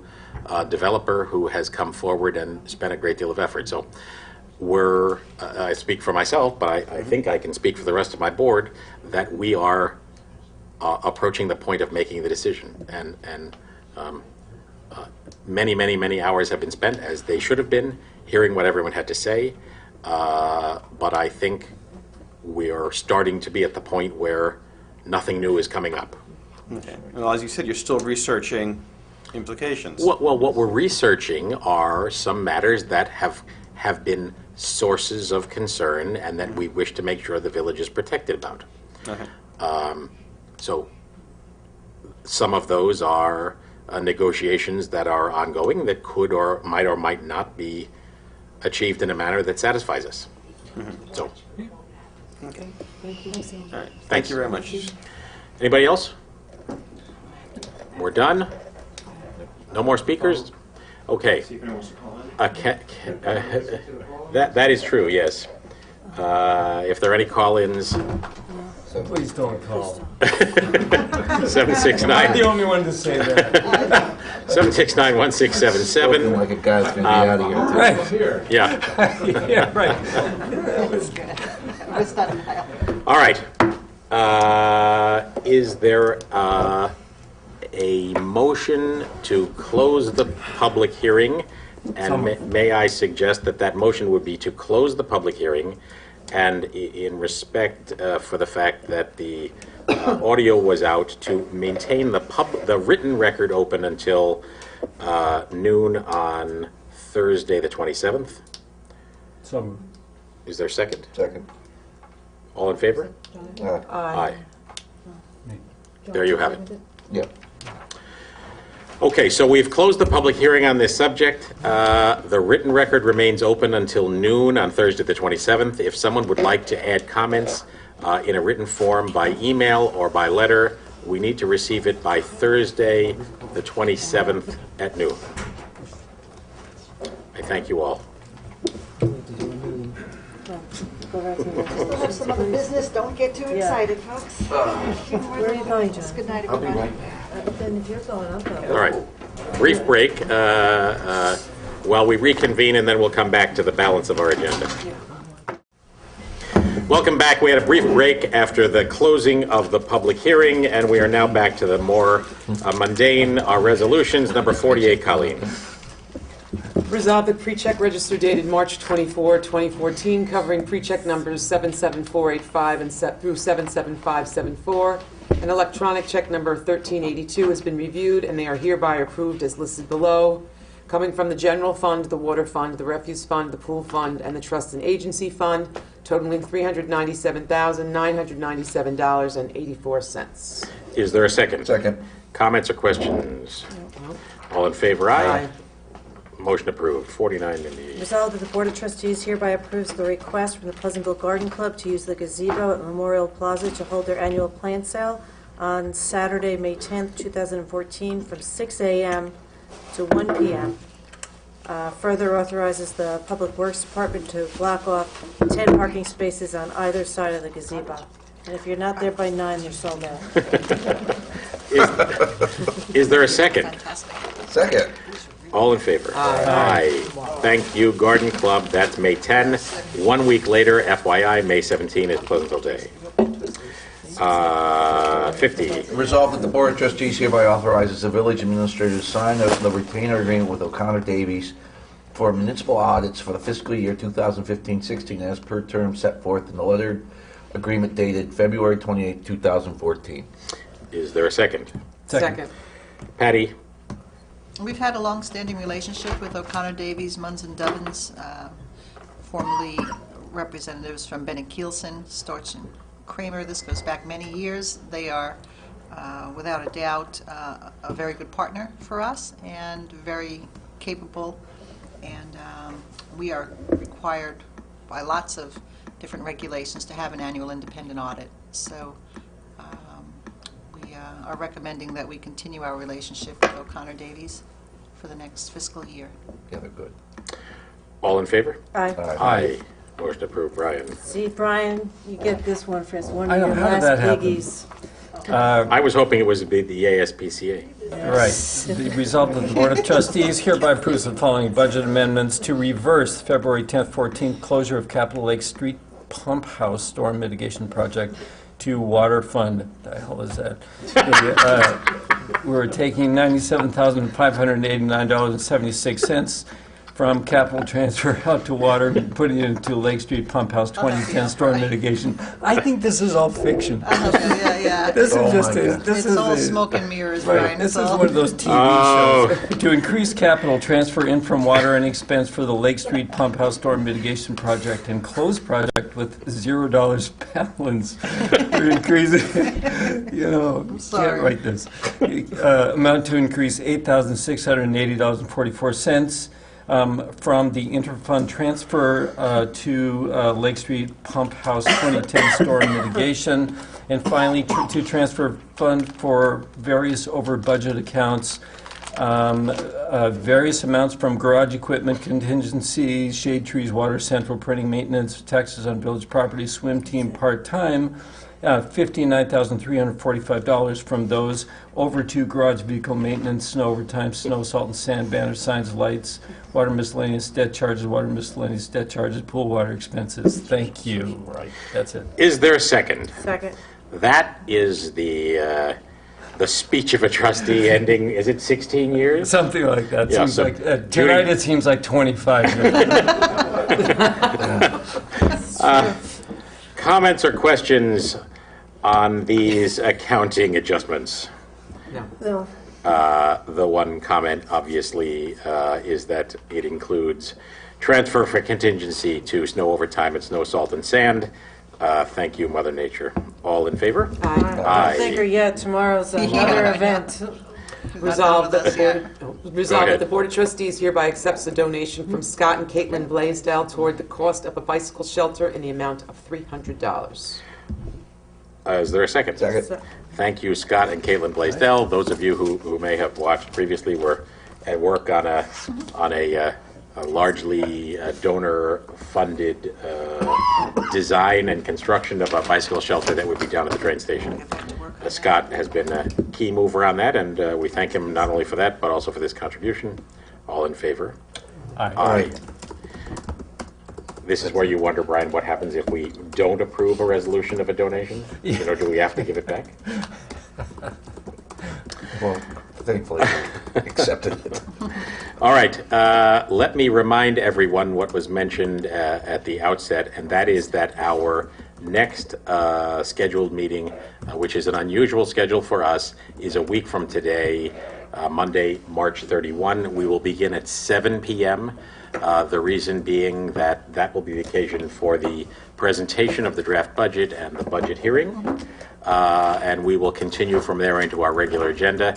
As you have heard, if you were with us for the duration of this meeting, that agenda may include a resolution of vote on the benchmark project. That is our preliminary intention, but we certainly have to sort out all that was said tonight to determine whether that will be viable or not. The latest possible notice you may get on that would be on Friday when our agendas are issued. So I thank all tonight, certainly all of us, our staff, our consultants, and all the members of the community who spoke respectfully and helpfully into the record on this matter. Very much appreciated. Is there a motion to adjourn? Second. Second. All in favor? Aye. Aye. Motion accepted, 11:35. We are done. We will see you in a week. Thank you.